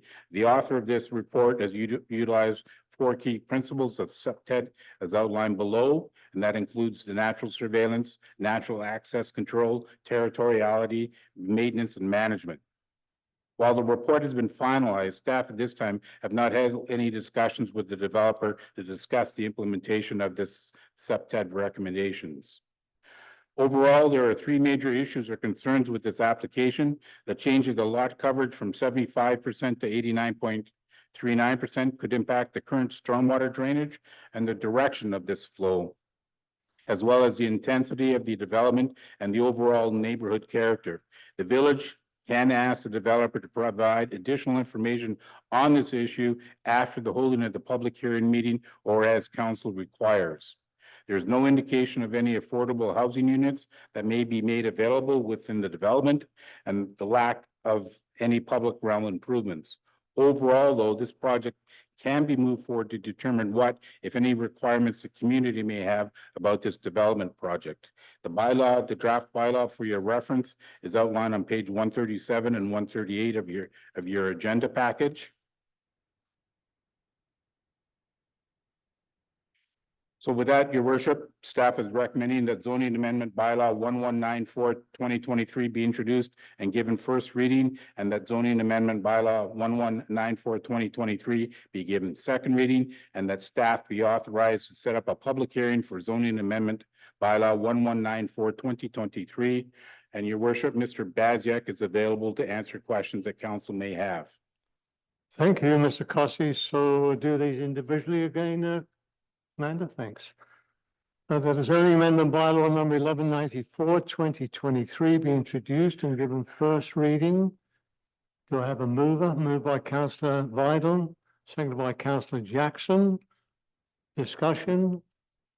Councillor Allen? The corporate officer wishes to interject. Yes. Sorry, if I could, thank you, Deputy Mayor Facio. I'm just going to refer to a section in our council procedure bylaw regarding introducing bylaws. Shouldn't be just first reading only. Yeah, Thought so. normally there's no debate on the first reading, so only the title and the intended object will be read for the first reading. So it's just the first reading that we're doing and then public hearing. No, we'll move on to second reading, but we can, council can have debate at that time. At that time, okay. There's no debate on the first reading. So I'll call the question of the first reading. All in favor? Opposed? Opposed by Councillor Allen. Motion passes on the first reading. And on the zoning amendment bylaw 1194/2023 be given second reading. Moved by Councillor Vidal, seconded by Councillor Jackson. Now discussion. Carry on, Councillor Allen. Carry Thank on, please. Thank you, Mr. Mayor. Yes, I spent some time at the weekend reviewing this site and reading the report and the previous reports. And I wish to express some concerns about traffic. I had previously mentioned that I thought that having this large monoblock building with no commercial space along the frontage of Hot Springs Road or Lillooet was going to be a blight on our most important intersection, and I still hold that opinion. I don't think this is going to be a good thing for the village of Harrison Hot Springs. But then I got looking at the traffic situation, and I started to figure out how we would apply the provision in our existing zoning bylaw, which requires such developments to leave a sightline triangle at the corner intersections. And that would mean that where Cedar Street comes out to Hot Springs Road and where there's a fancy decorative wall at the moment, there would have to be a space 7 meters back on Cedar and 7 on Hot Springs Road, which is about 25 feet. And that triangle for pedestrian and vehicle safety can only have anything on there under 12 inches in height. That's what our bylaw says. That is even more important when we go to the other corner where you have the John's Fish and Chips trailer parked at the moment. Again, our current bylaw says there should be a triangle from the property pin back 25 feet in each direction that is clear of all obstructions for visibility. So I thought, well, the plans that we have seen for this building do not include those triangles. And I don't know why they would have been missed at this stage. The developer is an architect. He can read the bylaw. He knows that it's a requirement. But then when I started thinking about the traffic at that corner, I realized that Highway 9, which comes north into the village and then turns east on Lillooet, I would say that probably 70% of the traffic arriving at that point is turning right onto Lillooet. And that means that the right-hand turn lane is the dominant lane in that intersection. So we have a very clearly defined narrow roadway there, which is the responsibility of Ministry of Highways, Transportation and Infrastructure. But What I think we really need to do is to make provision at that point to allow the Ministry of Highways and the village to cooperate in creating a proper left or right-hand turn lane at that junction. So the traffic that's going straight ahead to the plaza or turning left towards the post office has its own lane, and the traffic turning to the right onto Lillooet, including all of the commercial, industrial, and tourist traffic going to Sasquatch Park and beyond, would have its own right turn lane. The situation becomes more complicated when you add the need to put a bicycle lane in that particular place. Now you got a lane from the center line for the north traffic, another lane for the east traffic. Now you need a bicycle lane. But the bicycle lanes that we currently have, Mr. Mayor, are facing a new problem. And the new problem is the legislation that was recently adopted that says that if there's a bicycle on the road and the speed limit is only 30 kilometers, you must pass that by at least a meter of space to the bicycle. So if the cyclist is riding along in the bicycle lane on the line, you need another meter of space to pass him safely. Overall, Mr. Mayor, you're going to need quite a bit wider roadway coming to that stop sign and that traffic light. And I think that needs to be addressed at this early stage in the project. I think we need to talk to Highways about how to achieve that. And when I say that, I'm not thinking about today's traffic. Planning requires that we have a long horizon. We have to think about, even when the village achieves its design population of 3,000 or 4,000 people, never mind all the other traffic that's going to get added, that's going to be our biggest bottleneck and obstructive junction, and we need to think ahead of time to when the traffic volume might double at that point, and we need to make provision for the road to be there. Thank you, Mr. Allen. Excuse me, I'm going to interrupt you, sir. It's 5 minutes of our procedure bylaw. Thank you for those comments. I'm sure that some of these concerns will come up through the process. We're still going to get through a public hearing, and there'll be more questions that will be discussed after that as well. And Councillor Vital. Thank you, Mr. Mayor. Excuse me, please, if we could please allow the councillor to speak. Thank you. Carry on, councillor. Thank you, Mr. Mayor. I actually am looking forward to having a development at that corner. I think it will just enhance people coming into the village, and it will certainly tidy it up a little.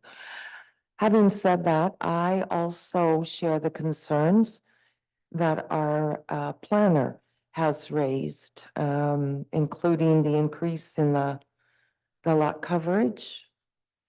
I also would like to see a number of affordable housing units to be made available. And I also have a concern that at this time, there is a lack of any public realm improvements or contributions. Once again, this is a large complex hosting 76 units, I believe. So I do have some concerns. However, that can be addressed at a later time, and I'm fully prepared to allow it to go to a public hearing. I would very much like to engage the public with their feelings and their concerns. Thank you. Thank you, Councillor. Councillor Jackson, you have any comments on? No comments at all. Yeah, I'll just, again, I will, and we can discuss this, we just at a later date, but also I would like to add that I think this complex, the previous complex, should have a percentage of rental units as well, especially on that, in that area where that will service a lot of the folks who are working and have to travel. So that should be taken into consideration as well. And Mr. Batchel, you have a comment? Yeah, please, otherwise we won't be able to hear you.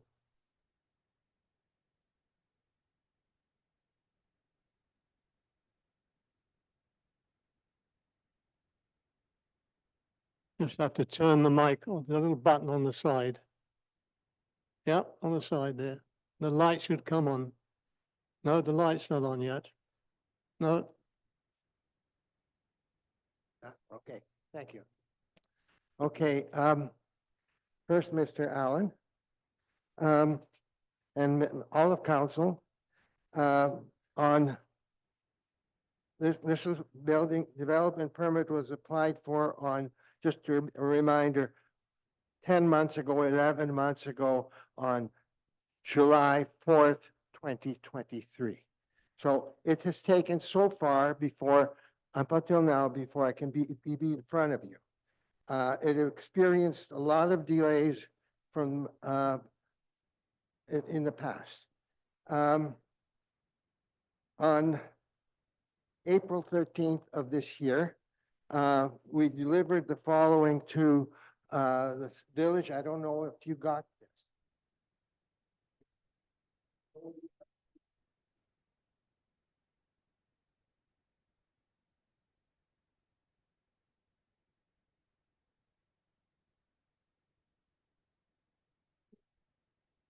that's fine, Mickey. Don't worry about it at the moment. Okay, thanks.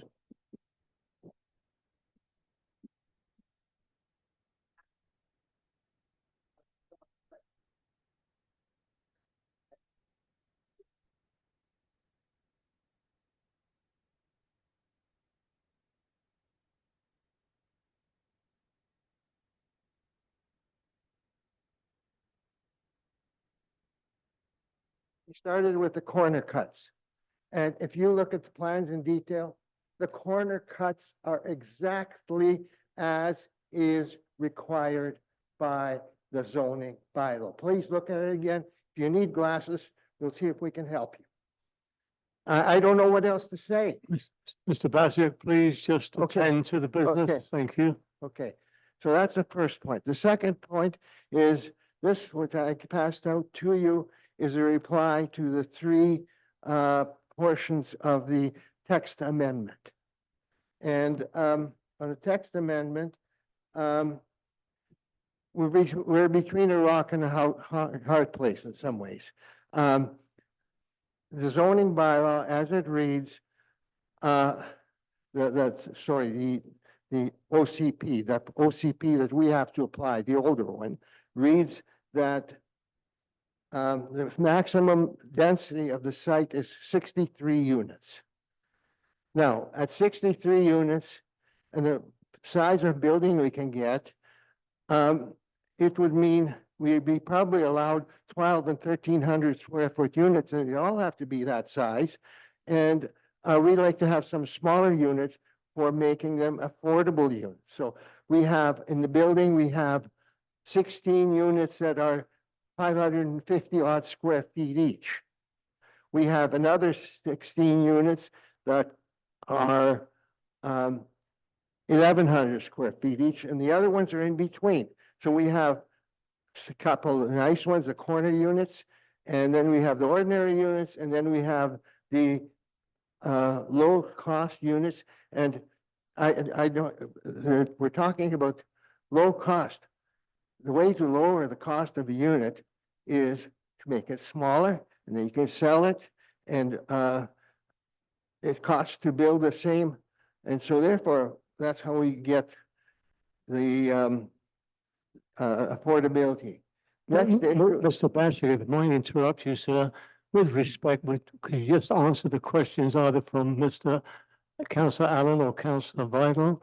And then okay, we'll be dealing with this at another stage.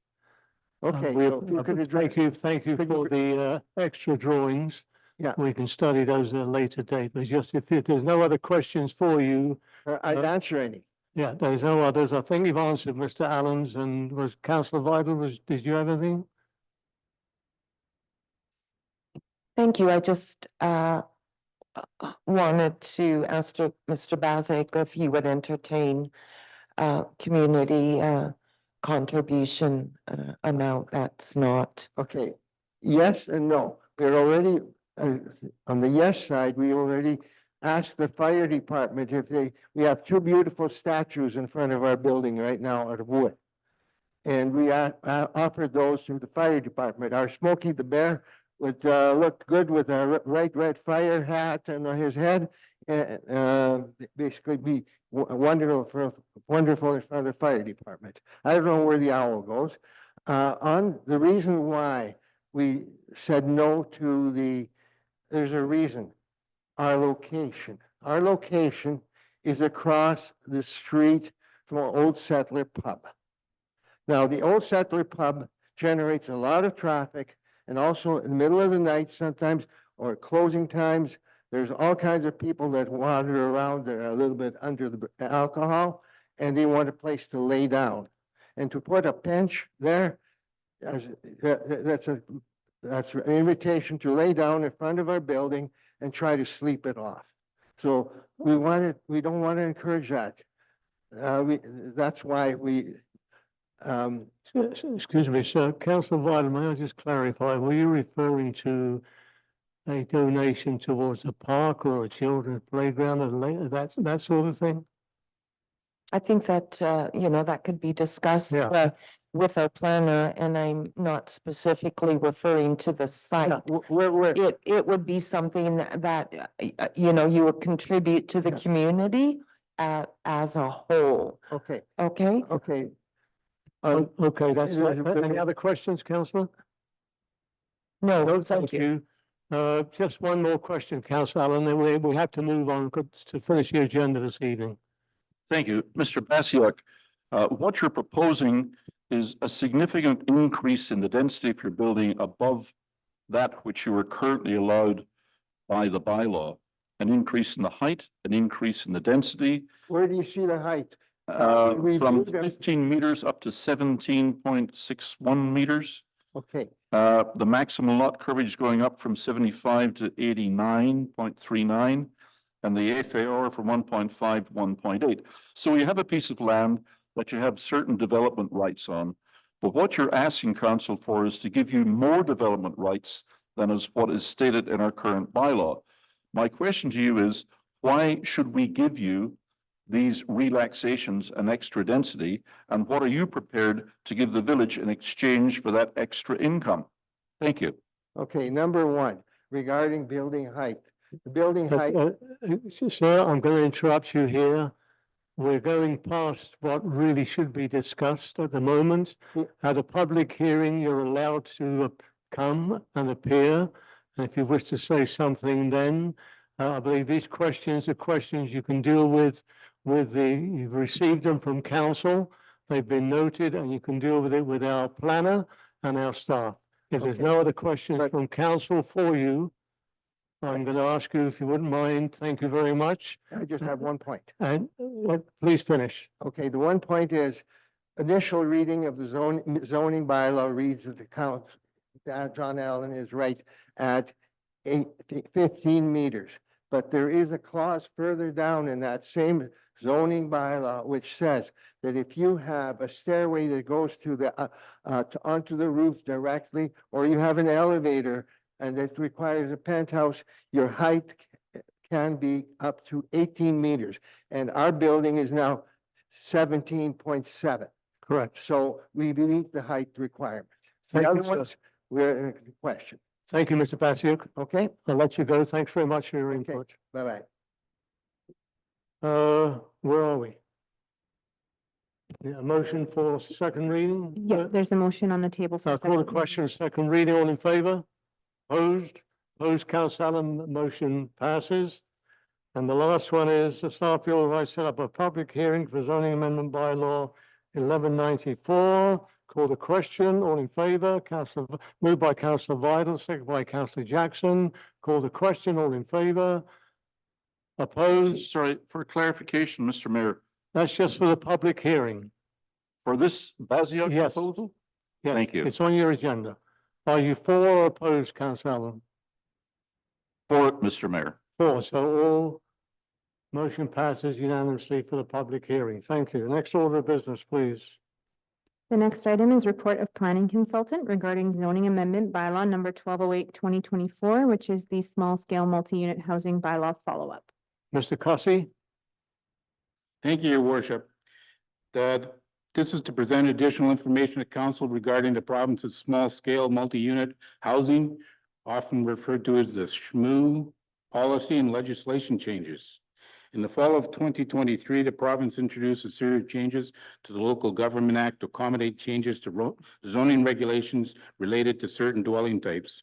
The focus of the required changes to allow for small-scale multi-unit housing in land use zones that have traditionally been restricted to single-family or duplex uses only. These zones have been referred to as restricted zones in the legislation. Even though the legislation discusses the restricted zones within this SMU standard guideline, lot sizes are also considered when allowing the prescribed number of housing units that may be permitted on a given restricted zoning lot. At June 3rd, 2024 regular council meeting, the above referenced bylaw was given first reading and tabled pending the completion of the village's water and liquid waste master plan. Staff would like to provide additional information to council outlining the purpose of the bylaw and ensuring the council is aware of the deadline to comply with the legislation. Now, I understand that one of the issues that came to light was the notice that went into the newspaper. We are required by the legislation that anything to do with the SMU requirements, I have a difficult time saying that, my apologies. They cannot be held out to a public hearing as per the regulations. So we are required by the legislation to put a notice into the newspaper saying that the council is going to consider these. This is not a public hearing. It's just a public notification that council is going to look at the bylaw and deal with it as they see fit. Having said that, there was some of the council determined that there was an exemption due to population. Yes, that's partially correct. There was some discussion that the village is exempt from Site Standard A because its population is under 5,000 people. Site Standard A requires either a secondary suite, coach house, or both in any zone where detached single-family dwelling units are permitted. When looking at the population requirements outlined in the guidelines, it's actually a two-prong approach. Everybody's focusing in on the 5,000 population, but there's also a requirement that says if the site or the village or the community is inside an urban containment boundary in a regional growth strategy, then the SMU requirements are applicable regardless of whether or not you're 5,000 or 4,999 or you're only the size of Harrison Hot Springs. Excuse me. Map number 3 of the Fraser Valley Regional District Regional Growth Strategy indicates that we are inside of their urban center designation. The province's SMU policy manual states that local governments cannot avoid the application of the new housing requirements by altering the location of urban containment boundaries. Therefore, an amendment to the regional growth strategy to change the village's designation as an urban center is not possible at this time because it was originally put into the urban center in 2004. The province has indicated on dealing with infrastructure, the province has indicated that a lack of infrastructure is not a valid reason to exempt a local government from complying with the SMU requirements. Local governments are required to assess and address local infrastructure needs as a result of the increase in density. So what would be the consequences of not passing zoning amendment bylaw 1208/2024? Local governments have been given until June the 30th, 2024 to either apply for exemptions or pass an amendment bylaw to bring their zoning bylaws into compliance. It is hard to explore at this point what the consequences may be if the village was not to pass this bylaw, especially with a provincial election pending and no court cases on this specific issue to rely upon. However, in the legislation, the village may be subject to a ministerial order that overrides the village's zoning bylaw. Hazardous exemptions. The village is currently applying for a hazardous exemption for site standards B and C. If council wishes, the village can apply for a hazardous exemption for site standard A simultaneously. This is just an application, and please remember, it does not mean that the exemption will be granted, and the village may be required to still pass their zoning amendment bylaws to comply with all of the site standards A, B, and C at some time in the future. So back to the recommendations on page 139, your worship, we're recommending that council direct staff to seek a hazardous exemption to the small scale multi-unit housing site standards A. So that would include A, B, and C. This is just for A, is that correct? Yes, we've already got the exemption for B and C. Okay, We've requested, or council has requested it for B and C, okay. and we're working on that. So we have the recommendation that council directs staff to seek hazardous exemption to the small scale multi-unit housing site standards A. Do we have a mover and a second? The move by Councillor Jackson, sent by Councillor Vital. Discussion, Councillor Vital. Thank you, Mr. Mayor. And I do want to thank you, Mr. Cossey, for confirming my remarks from last council meeting during discussion on this agenda item, as it was kind of confusing whether or not we would be exempt being under the 5,000 population. I do support the recommendation, and I think it's important that we continue on with passing the zoning amendment. To not do so could potentially result in the province issuing a ministerial order, which would override the current bylaw. So it seems more appropriate for our council to amend the bylaw rather than the potential of the province stepping in and doing it. So I urge us to once again look at the amendment of the bylaw and ensure we do pass it prior to the June 30th deadline. Thank you. And Councillor, any other questions? Councillor Allen? Yes, Mr. Mayor. Well, I think that we need to bear in mind that this is something that may or may not happen. The government in Victoria is currently the NDP government. They're facing an election in October. Many of the municipalities, including some of the big ones like Mayor Brody from Richmond and Mayor Corrigan from Burnaby, have spoken strongly against Victoria imposing its will on them and made very good arguments as to why this is a thoroughly impractical plan. We in Harrison, being a small village, do not have the same scale of challenges, but to my mind, the people who have come to Harrison have bought their homes with a decent sized yard and a quiet single family neighborhood, have done so as an act of good faith. They've relied upon our official community plan, the promises we made in that. They've relied on us to enforce our bylaws and maintain the single family neighborhoods that they have bought into. And I think that it's our job as a councillor, or as a council, to try and fulfill those promises and to resist this imposition of density by Victoria. I do not see any big problem in failing to meet their deadline. And I doubt if the province has the resources or the guts to hire enough lawyers and planners to start and rewrite every zoning bylaw for every community in the province of BC.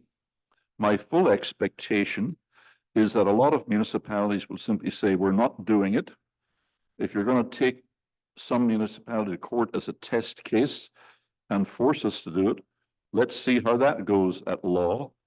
But I don't think that's going to happen because the other parties, particularly the Conservative Party, are being protective of the interests of the BC homeowners and residents. And the first thing that they will do upon election will be to withdraw and cancel this legislation coming from Victoria. So in my opinion, it would be in the best interests of the people of the village of Harrison Hot Springs that we perhaps apply for the exemption, but also plan to not process bylaw number 1208. It's such a gross and horrible breach of faith with our residents and landowners that I'm flabbergasted that anybody would consider doing this and imposing it from Victoria on a small village like Harrison. If this goes through and they're forcing it on us, this will change Harrison to the point where a lot of people will not want to be here anymore, in my opinion. Thank you very much. Thank you, Councillor Jackson, you have any comments? Thank you. Probably for the first time in a long time, I agree with Councillor Allen. I am totally opposed to what the governor's trying to do. Sir Isaac Newton said a long time ago, for every action, there's an opposite, an equal reaction. They haven't looked at this because you increase density, you increase problems. And we have a beautiful community here.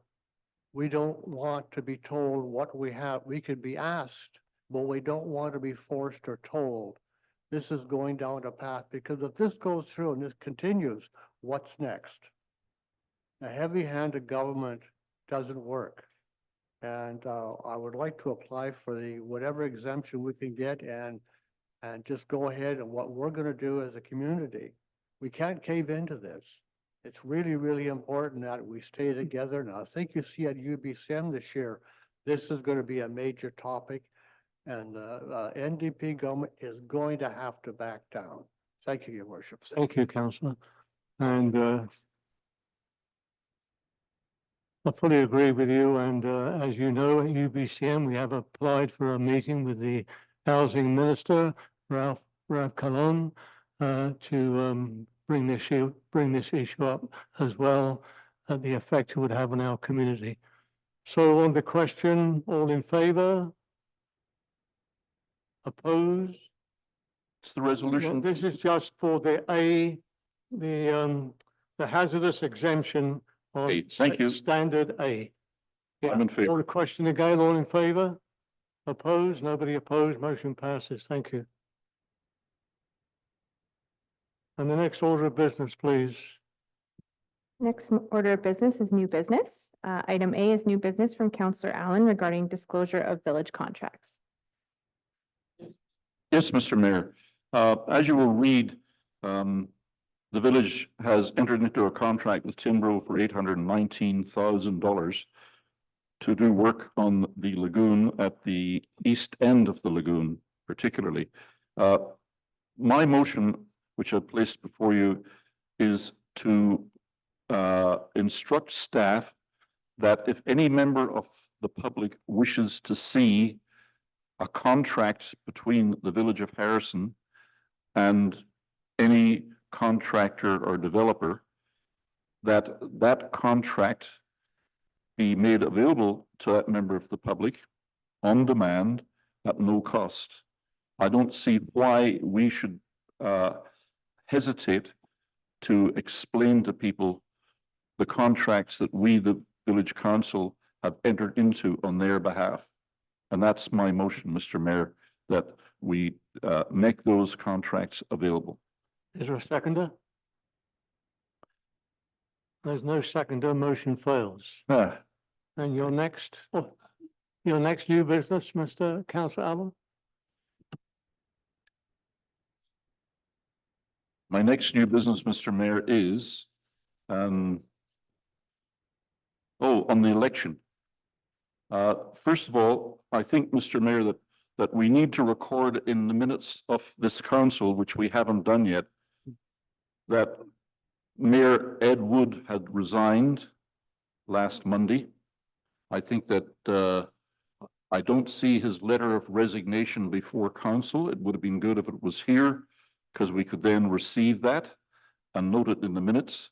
And I think that just in the interest of keeping the village historical record correct, it somehow needs to be reported tonight that Mayor Wood resigned from office last Monday. If that requires me to make a motion, I'd be happy to do so, but I'd look to the corporate officer for some guidance as to the wording on that. excuse me, putting in, I believe according to our procedure bylaw, all that is required, whether it be a councillor or the mayor, that they submit their resignation to the corporate office. Is that correct? Yeah, thank you. I can respond to that. It was submitted to the corporate officer. And that is compliant with the community charter for resignation, but I'm happy to put at the top of the minutes that Mayor Ed Wood resigned as of the date that it was, I think, last Monday, just to have that recorded for purposes of the minutes. Is there a second of that? Councillor Jackson has seconded that. I would accept a verbal report from the corporate officer on that resignation would be good for the minutes too. Thank you. Councillor Jackson has seconded that. Call the question, all in favor? Opposed, motion passes. And your last one, Councillor Allen? My last one, Mr. Mayor, is that according to the Local Government Act, we are required in the occasion of a by-election being called to do so as quickly as possible. And therefore, I think that we should instruct staff and the corporate officer in particular to make arrangements for a by-election as soon as possible. I'm particularly concerned about this by-election coming as it does coming into summertime, and even more concerned about if it's delayed unnecessarily, it'll start to get involved with the provincial election, which is going to be in October. So all of September looks like a highly political month, and I'd prefer that we get our village business done before all that happens. So I don't quite know what the timing will be, but I think that we should move ahead on it as quickly as possible, because I think the statute says that it must be done as soon as possible or as soon as practical. I believe the statutes state once the election officer has been chosen, the by-election has to be held within 80 days. That's am I correct? But it can't be Would you like held to- sooner. Would you like to clarify that, please, corporate officer? Sure. Thank you, Deputy Mayor Facio. Yes, so once the chief election officer is appointed, that does start the clock for the 80 days. It can be a little bit sooner, but there are still other periods, such as the nomination period. There's a couple of other periods in there that we have to account for in terms of timing. There is a section that states that we do have to appoint one as soon as practicable. So staff will be working on that in order to bring a report to council forward with a recommendation to appoint a chief and deputy chief election officers. Thank you. Councillor Vital. Thank you, Mr. Mayor. I just also through you to the corporate officer, or maybe even to our CAO. I believe the only sort of role staff have in this is to make recommendations to council for a chief election officer and a deputy election officer. I think once that election officer is in place, although the election officer would work with staff, it's really up to that officer to call the date of the election. Is that correct? Thank you, Your Corporate Worship. officer? Through you to Councillor Vital. Yeah, that is correct. As soon as the chief election officer is appointed, if there's staff that is appointed as a deputy, they'll assist, but that would be the only way that staff would help. Thank you very much. Okay. Just before we go to questions from the public, I would like to announce, sorry. Sorry, pardon the interruption. There was an additional item under new business that was added as a late item. Isn't that the two? There was another one regarding block watch. Oh, sorry, the block watch. Sorry, Councillor Allen. Yes, Mr. Mayor. We've had a spate of burglaries and break-ins and car thefts in the village, and we have a group of people who would like to revive and get our block watch and neighborhood watch and citizens on patrol programs up and running again. And they have asked if they can use the Memorial Hall to have a meeting regarding that.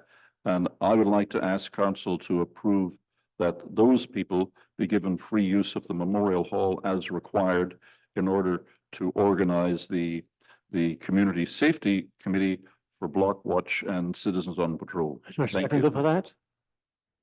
Moved by Council, seconded by Councillor Jackson. Any further discussion? It's a good point. I actually brought up the Citizens on Patrol, which we had many years ago with our administrator this morning. And as Councillor Jackson already stated, we had a block watch in our area last week as well.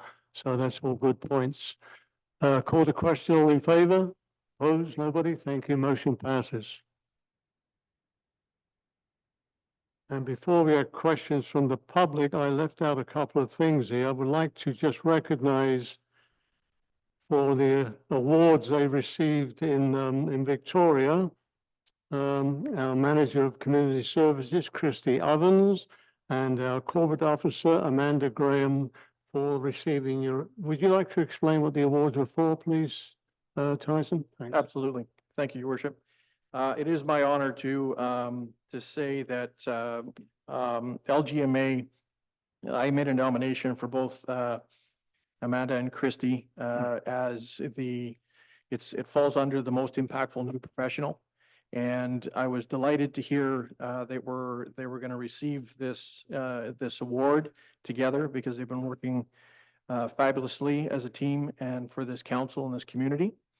It was extremely satisfying when the board came to me, and as soon as they saw the nomination, they knew right away that it was a no-brainer, and they gave the recommendation to Christy and Amanda. So congratulations, Christy and Amanda.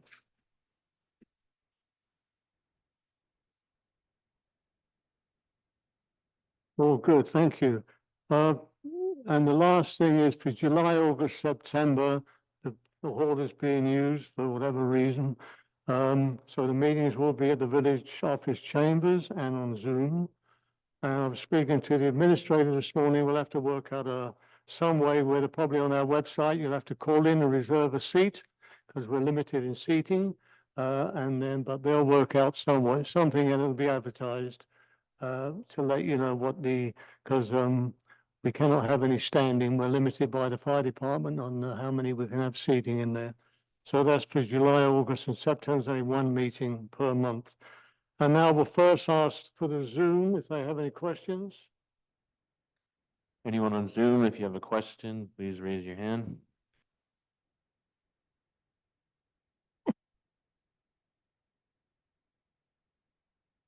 No questions, Your Worship. Thank you. And now questions from the public. I'll just remind the public, this is a question, not a statement, please. And you do not have to give your name or address. We only do that at public hearings. Thank you. All right, thank you, council. I guess through the chair, of course, my question would be for Mr. Posse regarding. Mark, can you speak into the mic a bit more? Oh, Thanks. sorry. Everybody hear me?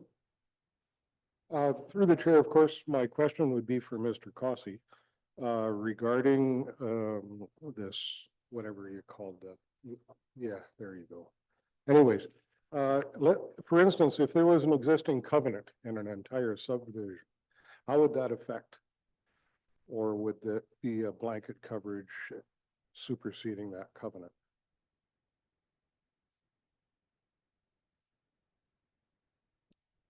Thank you. The way I understand it, the SHMU requirements override everything.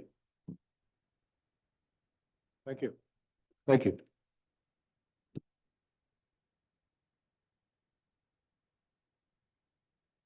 I would like to know why we have to reserve seating. We are taxpayers. We have the right to be at the meetings, even though you're moving it at that small little smelly place. Why do we have to reserve seating? We have the right to be there. We are carrying out legislation as prescribed by the province that if we do not have the amount of seating, we do have the Zoom, which you can participate in. So that's the alternative. It's unfortunate the hall, as you know, and most people know, is used through the summer months. and we cannot have the meetings here. So they will be in the chambers. I think we're limited probably to maybe 20 or 25, I'm not sure. But that's a fire code as per by the fire department, and we have to abide by that. So in all fairness, this is carried out in the District of Kent, and they do this, and it works out very well for them. So I guess you're gonna limit who can and can't go by us putting our names down. No, You're gonna no, alleviate no, the people that you don't want No, to speak excuse out me. against you and just have your cheering. Excuse me, section. madam, you're being extremely rude, and it won't be, it will I'm not. being very It honest. will not be myself or council that will be choosing. They will call into the village office, whatever system they set up. It will be done automatically by yourself on the website. Yeah, but a lot of That's people it. don't have Zoom, so what are you trying to do? Block us all out? Well, I would say, That's your problem. excuse me, madam, that is what's going to happen for the next July, Not August, gonna work September. for me. Okay, well then that's unfortunate, but the hall has to be used for other community events as well, which have been going on for years. Any other questions from the public, please? No other questions from the public? Motion to adjourn. Moved by Councillor Vidal, second by Councillor Jackson. All in favour? Thank you. Thank you, everybody, for coming.